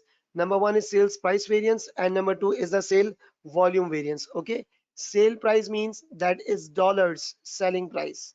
Sale volume means that is number of units, Okay, so let's move on to the selling price variance. This is a question, and see that sale price is the inflow and more inflow is more favorable. Obviously, more inflow is more favorable. Okay, more favorable is more inflow is more favorable. Star Limited makes a product Sigma, and the total cost is 50 per unit and charges 30% markup to calculate the selling price. What does it mean? It means that the cost is $50 and you add 30%. You add 30%. So 50 plus 30%, and you got the selling price 50 plus 30%. That becomes $65 per unit. 65 per unit selling price. Okay. Actually, the company had sold 7,000 units in a period which was above the budgeted sales of. But actually, you have sold 7,000 units. The company had raised the revenue amounted this one. See that according to your estimation, the selling price is $65 per unit, and actually you did sold 7,000 units. So what is your mindset? This is something actual sold, and this is something standard selling price. Now, what do you mean by this thing? 65 multiplied by 7,000. That means my revenue should be. That means my revenue should be 455 triple zero. That is sales revenue that should be for actual units. And sale revenue, sales is my inflow. Inflow. If more, then it is favorable. Obviously, it does make sense. And how much did you actually receive the sale? 453, 453, comma 640. Actual sales revenue is 453, 640. What does it mean? I was estimating that I was estimating that I will be receiving this amount 455,000, but I had received 453,640. So what does it mean? What does it mean? That I have received less inflow, and less inflow will make me adverse. Okay, this is an adverse because I'm not happy with this because I had received less inflow. It's less inflow. Okay, so what is the difference amount? Minus 453,640. That is 1360 adverse. That is the sale price variance, and it quite may be possible that we had given the discount and the discount was not estimated in advance. We probably had given the discount and the discount may not have been estimated in advance. So that is basically the sale price variance because I have received amount less than my estimations. I had received the amount which is less than my estimation. So that is why it is said to be the adverse. That is why it is said to be the adverse variance because we have received less amount. Okay, so this is the sale price variance.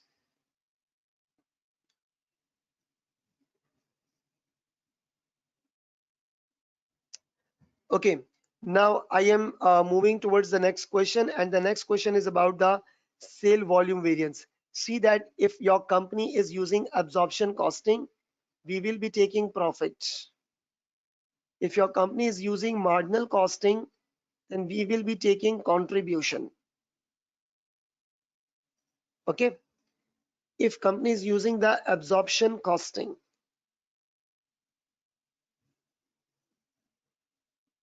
and if company is using the marginal costing.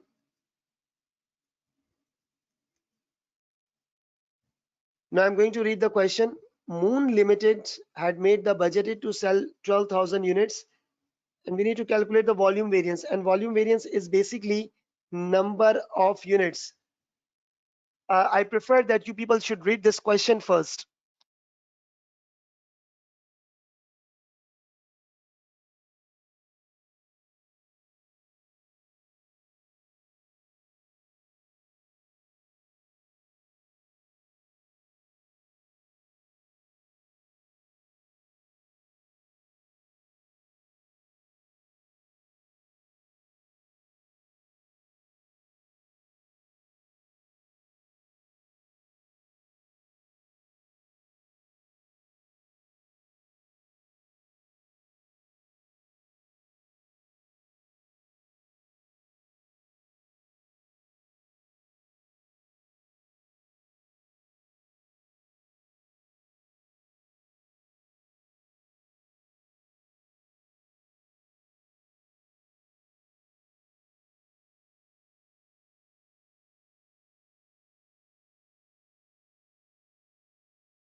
So 12,000 units you have made the budget to sold, and actually you had sold 12,900. That means you have sold more.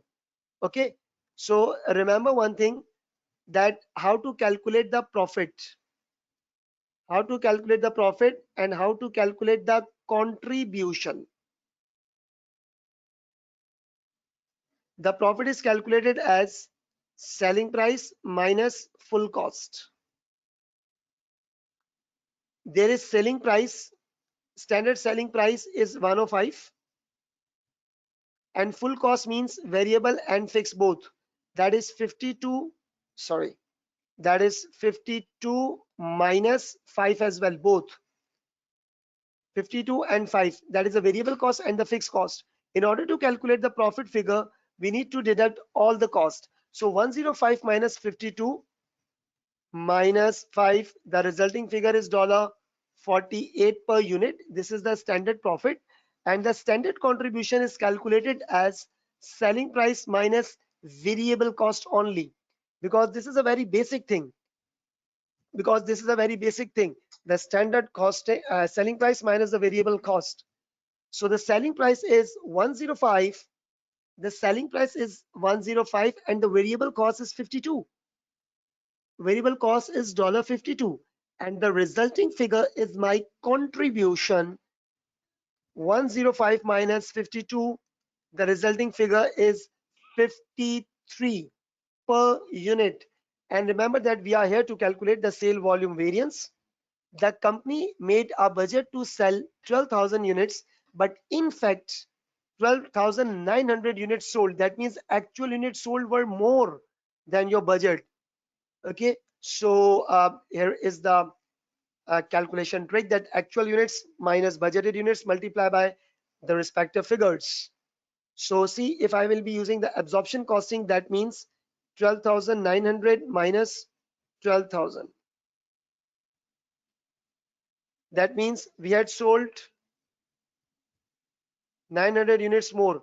Multiply by absorption costing. So we will be taking the profit figure, and the profit is 48.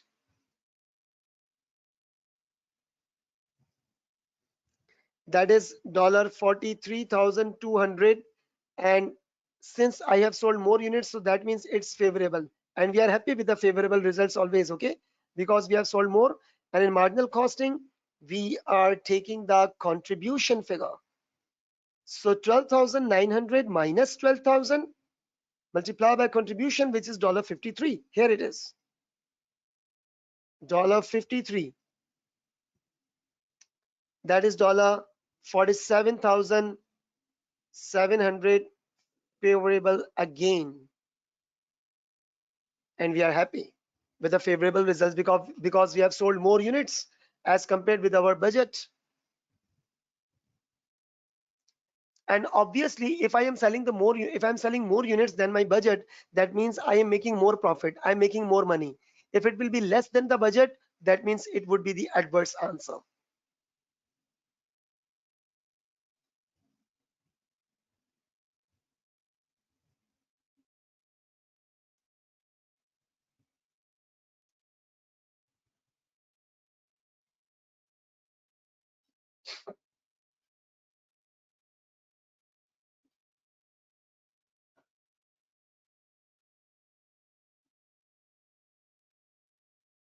Okay, students, now we are moving towards the next slide, and the next MCQ is very interesting. Why I'm saying this interesting? Because it needs a thorough attention, and it is a pure and exam standard MCQ you could be facing in your exam. And I prefer that if you can try this question first of all. And I'm just giving you 2 minutes for this question to read and think how to solve this question. I'm not even reading the requirement. You should analyze yourself. Try this question. If it will be wrong, then it's a good opportunity to find out your mistakes so that you will be able to recover it. Okay. So solve it, and I will be solving after 2 minutes. Start. And I want the answer in the question box. Don't worry about the right and the wrong answer. Just drop your answer in the question box and see what will happen next. Start solving this, students.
All right, students, is there any answer from your side?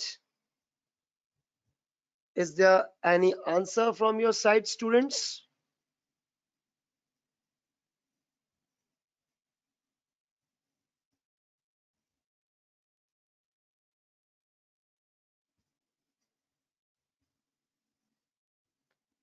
Okay, let's see that whether your calculated answers are right or wrong.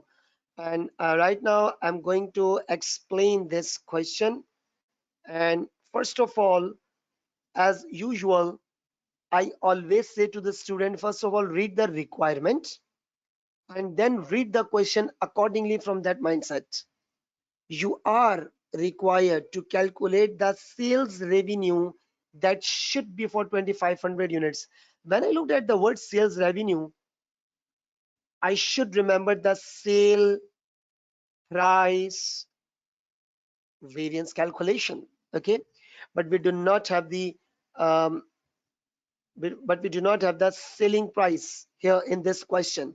We don't have the selling price. See, the question is saying that the following information is available for the month of May. Standard cost per unit 12, budgeted sales volume, actual sales volume, and sale volume profit variance. See, when I look at the word profit, that means I recall that this company would be using traditional absorption costing, all right, and this is 450 favorable. And how to calculate the sale volume variance? That is sale volume variance. Sale volume profit variance, that is actual sold minus budgeted units multiply by standard profit, and I got sale volume profit variance. Okay, sale volume profit variance. So I am right now I'm going to write the figures which are given in the question. Actual sold units, actual sale volume is 2300 units. Yes, 2300. The budget was 2150. Okay, the standard profit is unknown to me, but we have 450 favorable. 450 favorable. It's favorable variance because I have sold more units and it's favorable for me. Okay, so through the reverse calculation, I can calculate the standard profit.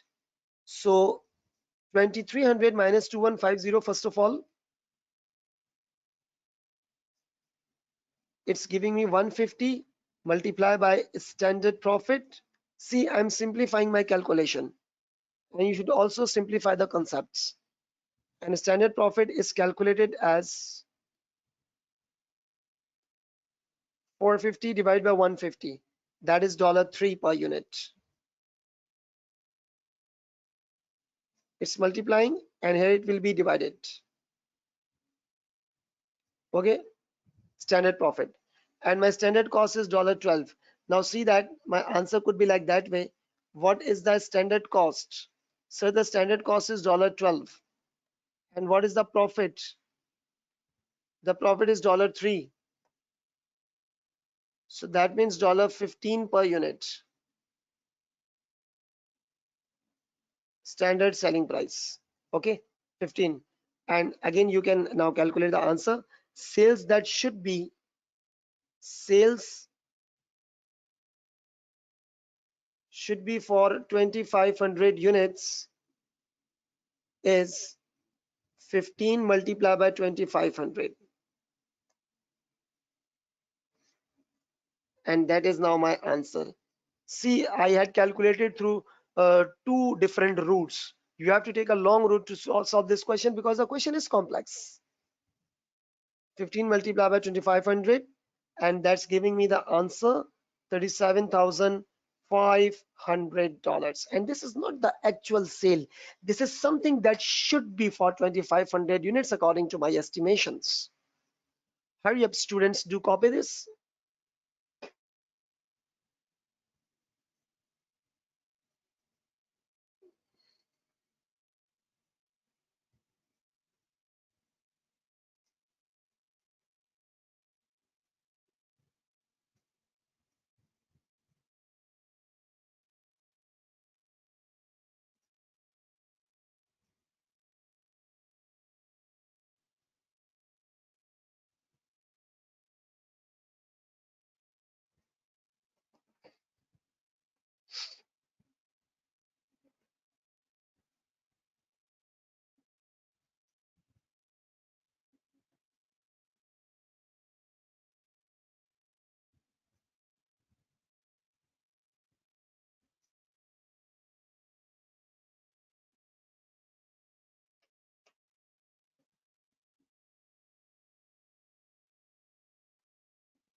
Okay, so the variances calculations are okay. Sure. That's good, Fiona Trish. You have calculated this. Okay, sure, Mr. Saad Ahmed. I'm displaying the slide for you. This slide you were asking about. Hurry up, do answer me in the question box, Mr. Saad Ahmed.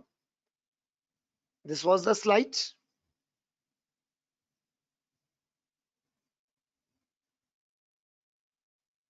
Okay, that's good.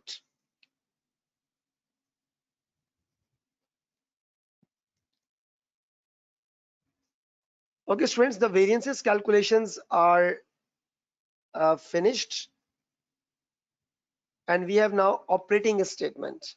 Now, what is operating statement? Operating statement is basically a reconciliation. There is not a reconciliation in the financial accounting. It is basically, what do you mean by the term reconciliation?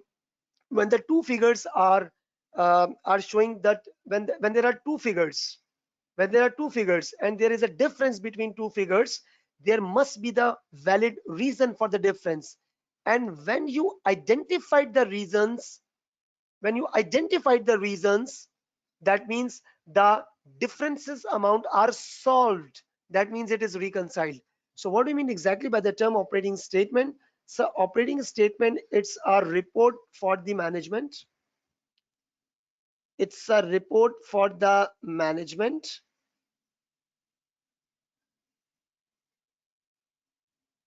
which reconciles. What reconcile? Which reconcile budgeted profit and actual profit. Which reconcile budgeted profit and actual profit by showing the variances.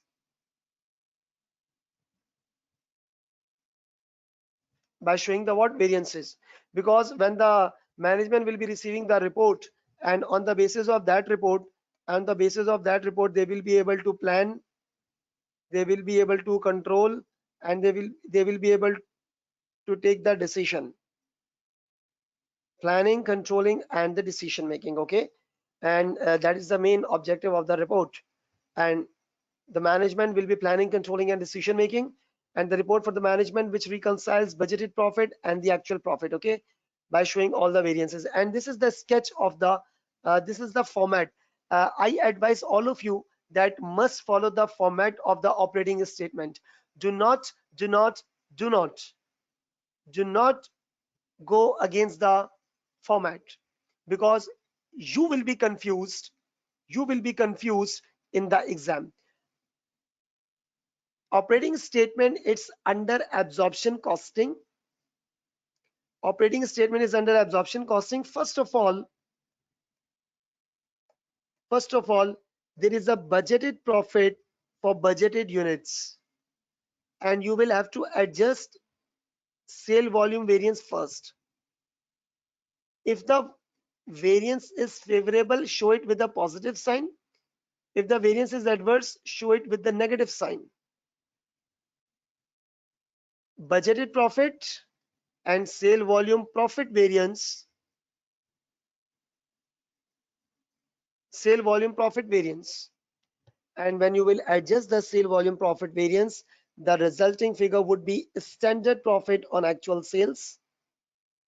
Then you have to adjust sale price variance, whatever it is, favorable or adverse. Then the resulting figure will be called this thing. Read this. It is actual sales minus standard full cost of sales. It is standard sale minus standard full cost of sale. And then you have to adjust the cost variances. You have to adjust the cost variances. All the cost variance favorable, all the cost variance adverse, just adjust it, and you will be receiving the actual profit. I'm giving you 15 to 20 seconds window if you want to copy or take the screenshot, whatever. This is the format of operating statement under absorption costing. And in my upcoming slides, I will not be solving the MCQ, I will be solving the case-based OTQ worth 10 marks, and it will be very important from your examining perspective. Okay, So just copy or take the screenshot, whatever you want.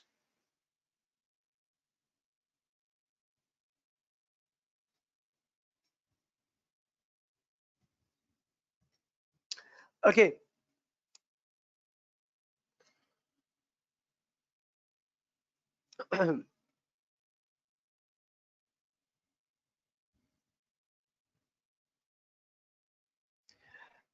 Okay, now students, this was the format of absorption costing.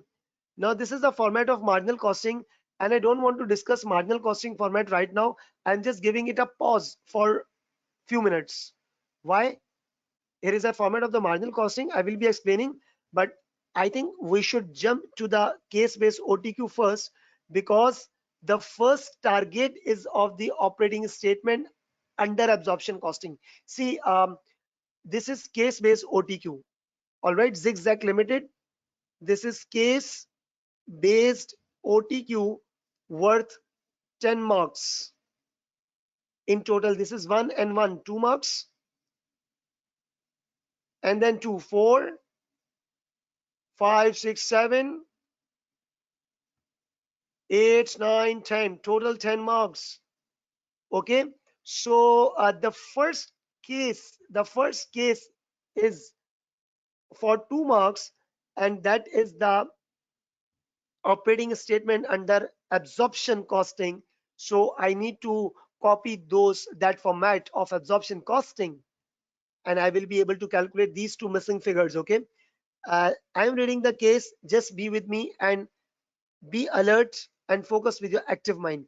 Zigzag Limited has two divisions, Division A and Division B. Following are the information available related to their divisional variance analysis. Division A operates traditional absorption costing. I have left this space in order to calculate this answer. Division A operates traditional absorption costing,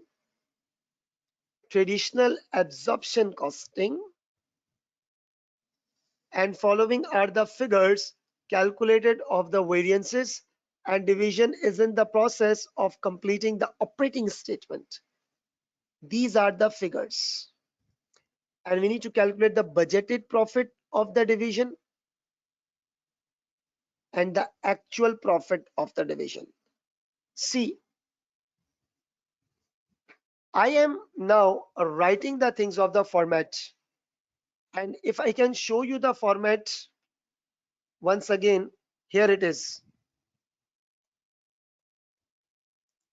Here it is the format of the absorption costing. I am well assuming that you people have copied or at least taken the screenshot of this, because we have to finish this question within a remaining time span. Okay, so this is the format. I'm giving you 10 seconds more to note this format. I prefer take the screenshot.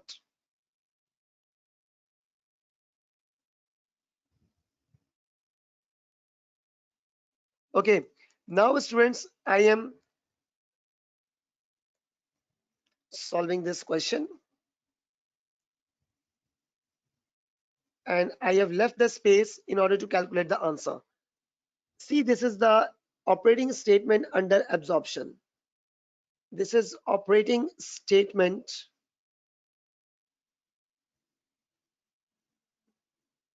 under absorption costing. Okay, and how it was started, that was, I'm just writing the format. Okay, I'm just writing the format, and that I will be filling out the figures, and I will be able to calculate the missing figures. First of all, the format begins with the budgeted profit for budgeted units. I don't know the figure, and this is the figure. Okay, missing figure. Then I have to adjust sales volume profit variance. Sales volume profit variance. Whatever the resulting figure will be, it is called as is equal to standard profit on actual sales. Standard profit on actual sales. Then I have to adjust sales price variance. Whatever the answer would be, it will be called as actual sales less standard full COGS. And what's next? All favorable cost variance and all, sorry, adverse variance and all adverse cost variance. Then the resulting figure will be actual profit. Okay, so this would be my answer. Now I'm not going to find out the figures from the case. What's written here, see that it is written that extended profit on actual sale, extended profit on actual sale. Yes, this figure is given. I am now going to write those figures which are given in the question. 89,600 is the standard profit on actual sale. Yes, 89,600, this was given, and that's the sale price variance. It will be adjusted after it. 8800 favorable, 8800 plus, that means favorable, and it was also given. And the next, sale volume profit variance 5080 adverse. Yes, focus on this thing. 5080, it is adverse, that is minus. Sale volume profit variance, it is also given.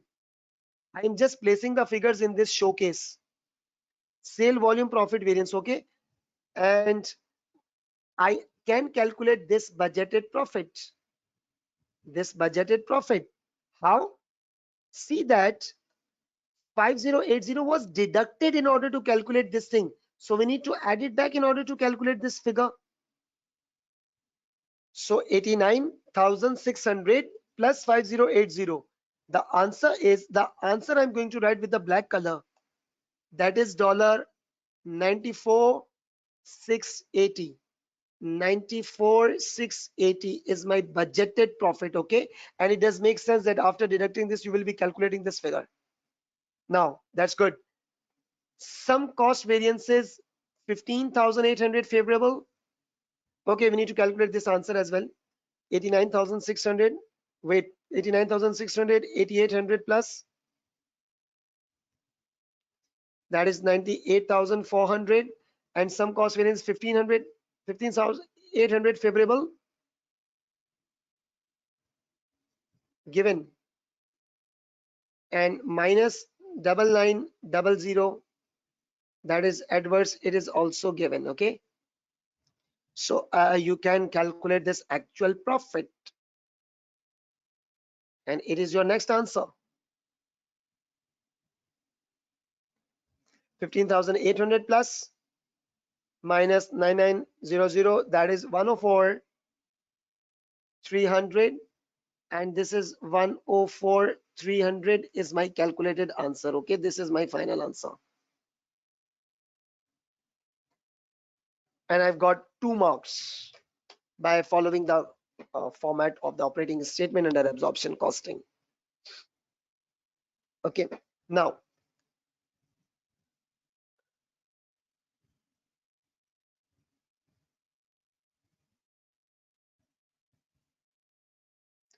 next requirement is about the theoretical assessment worth 2 marks. Assuming that division had reported $2,500 adverse usage variance. See what is written? Adverse usage variance of materials. If the usage variance is adverse, that means material used were more. Which of the following might be the possible reasons for that? Number 1, the production department had changed the process. Yes, this quite may be the reason, because if you can change the process, the material may be wasted.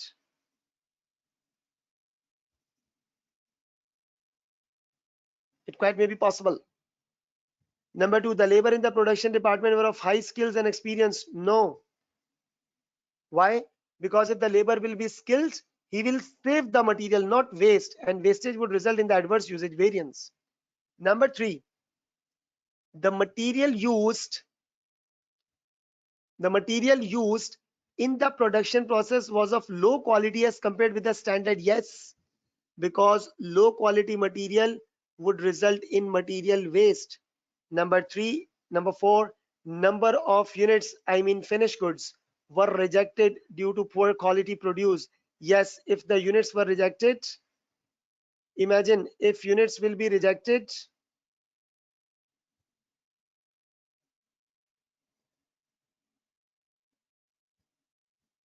then we need to produce more. Then we need to produce more units, and more units will need more material. So that means adverse. And yes, this is also the reason. So I have marked all those reasons which may be the possible cause, which may be the possible reason for the adverse usage variance in the division. Okay.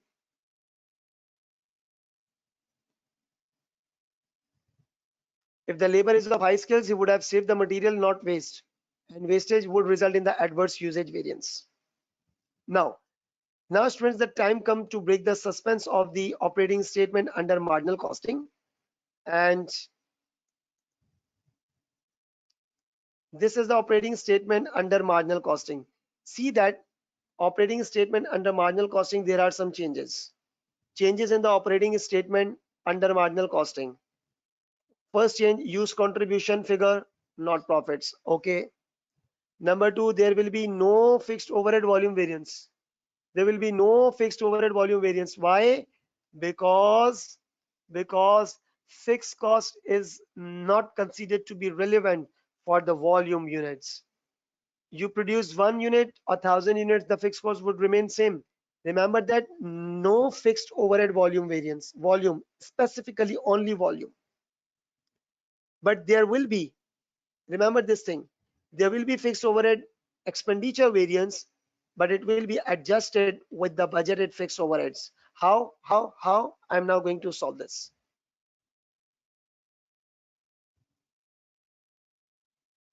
See that it's starting with the budgeted contribution.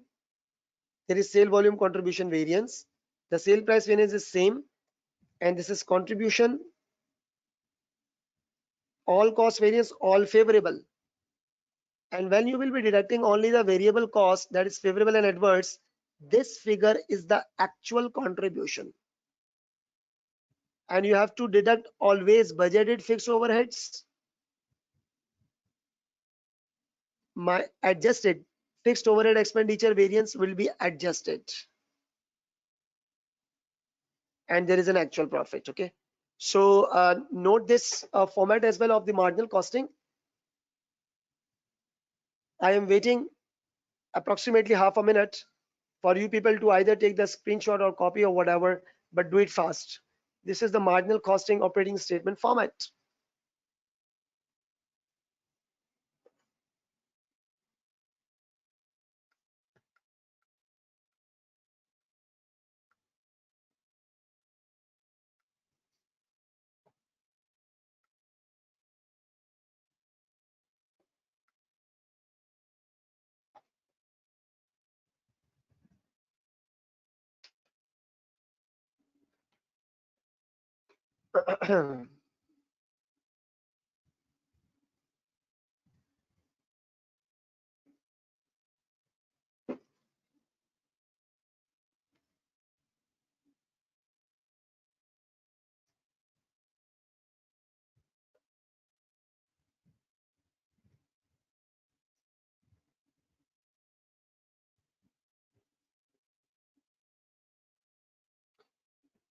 Okay, students, now I am going to solve that case-based OTQ. And I do expect that you had noted down the format. And here is Part C, 1 mark, 1 mark, and 1 mark. There are 3 marks for this thing. And what's here? And what's the requirement? Division B operates marginal costing system. Okay. Division B is operating the marginal costing system and calculated the variances given below. These are the variances figures. And I need to first, I've left the space in order to calculate this. Okay. So this is operating statement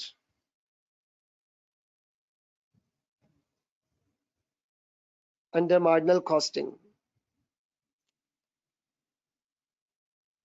It will start from budgeted contribution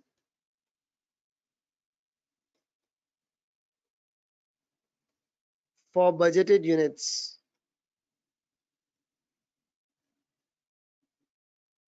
And I don't know this answer. This is my answer. First answer, budgeted contribution. And then we will be adjusting sales volume contribution variance.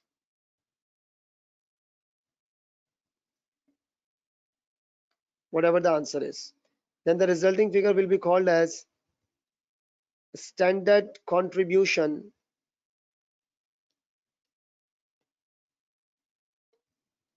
on actual sales. This would be my answer, standard contribution. And then there will be sales price variance. And then there will be sale price variance, okay? And the resulting figure will be called as actual sales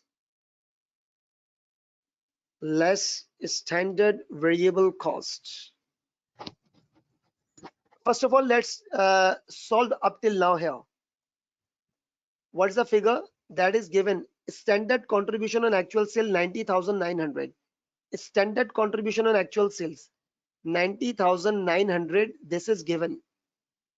Okay. Then what's next? Standard sale volume contribution variance. Contribution variance 1200 favorable. Okay, fine. 1200 favorable. Sale volume contribution variance favorable. Given, that is plus. And in order to calculate it, I have to deduct this two figure because it is favorable. So the above figure, which is my first answer as well, would be less because it is after adding this. So 90,900 we have to go back minus 1200. That is 89,700. Okay, and it does make sense that after adding it up, it will be 90,000. So this is my budgeted contribution. My first answer, 89,700, and I got 1 mark. Sorry. Now the next sale price variance is 3,500 adverse. The next sale price variance is 3,500 adverse. Sale price variance is 3,500 adverse, and it is given. So we have to minus it. So actual sales less standard variable cost, because we are using the marginal costing, 90,900 minus 3,500. That is 87,400. Okay. Now after that, I will have to take only variable cost variances. Only variable cost variances. Okay. So some variable cost variance, 9,800 favorable and 1,850 adverse.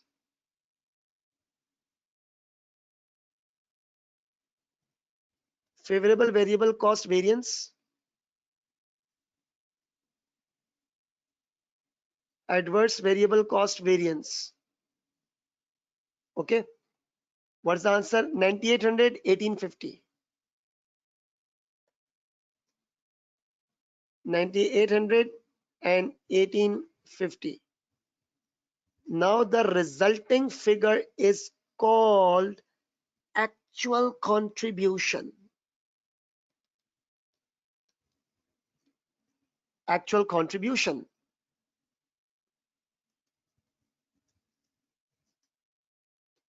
and that is 95,350.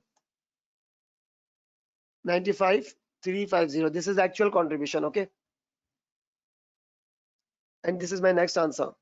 Actual contribution. Now I have to deduct less, always less, budgeted fixed overheads. Budgeted fixed overheads. And what is the budgeted fixed overheads? That is 11,500. Budgeted fixed overheads is 11,500 minus,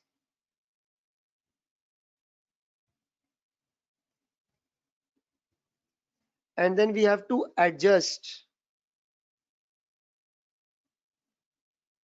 fixed overheads expenditure variance. Yes, in this operating statement, we take fixed overhead expenditure, but no fixed overhead volume variance. See what I'm doing now? I'm just cutting it down.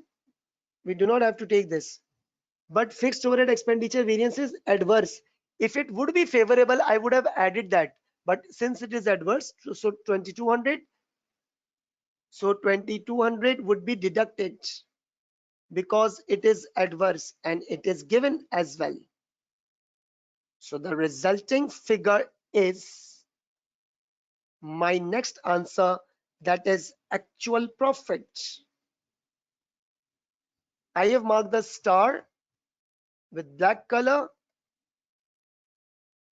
to show that this is my calculated answer. Okay, now 95,350 minus 11,500 and minus 2,200, that is 81,650. 81,650. This is now my actual profit. This is actual contribution and this is budgeted profit. Okay.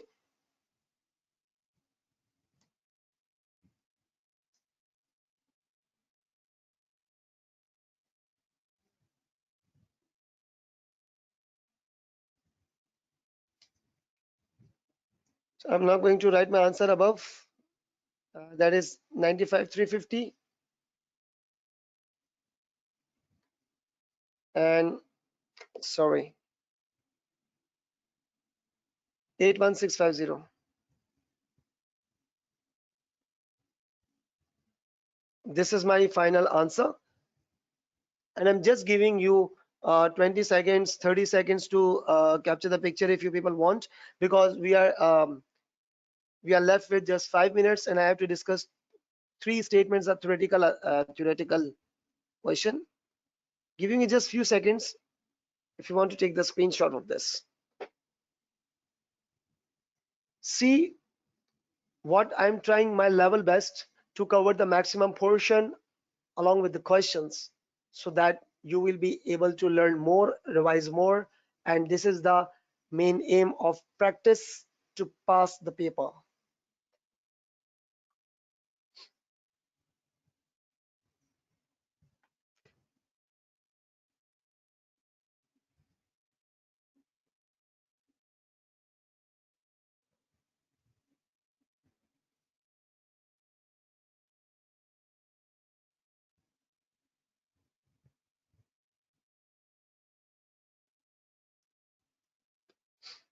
Okay, students, now I am going towards the last part D.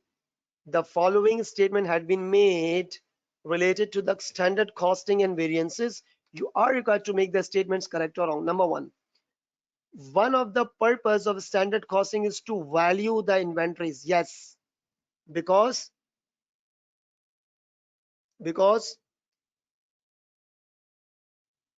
inventories are valued at standard cost, and you should revise the previous variances that we had multiplied everything with the standard cost. So yes, it's the main purpose of standard costing. Number 2, adverse labor efficiency variance is a result of poor quality of materials. Yes, it's also right. Why? no matter, for example, that I am a very skilled person, I'm a very skilled person, but what if the material is of poor quality?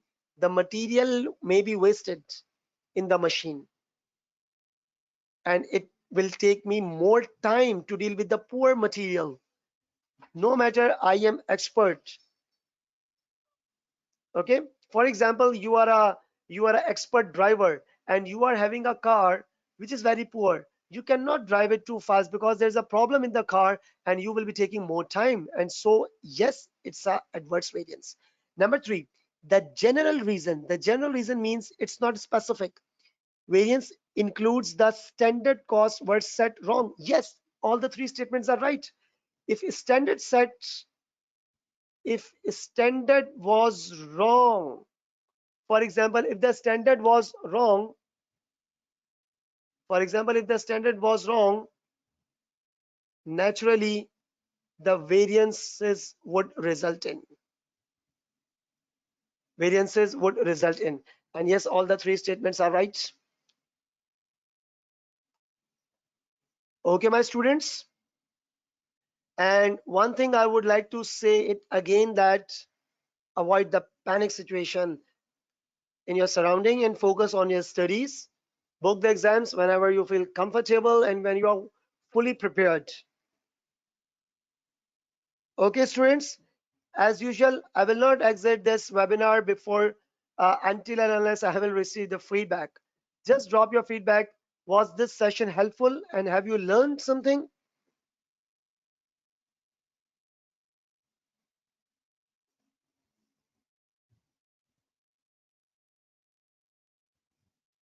Just give me your response in the question box. Everyone.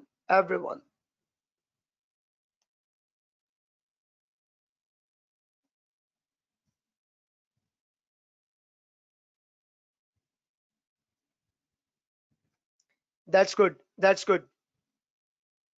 Okay, students. So lots of things cleared up. That's very good.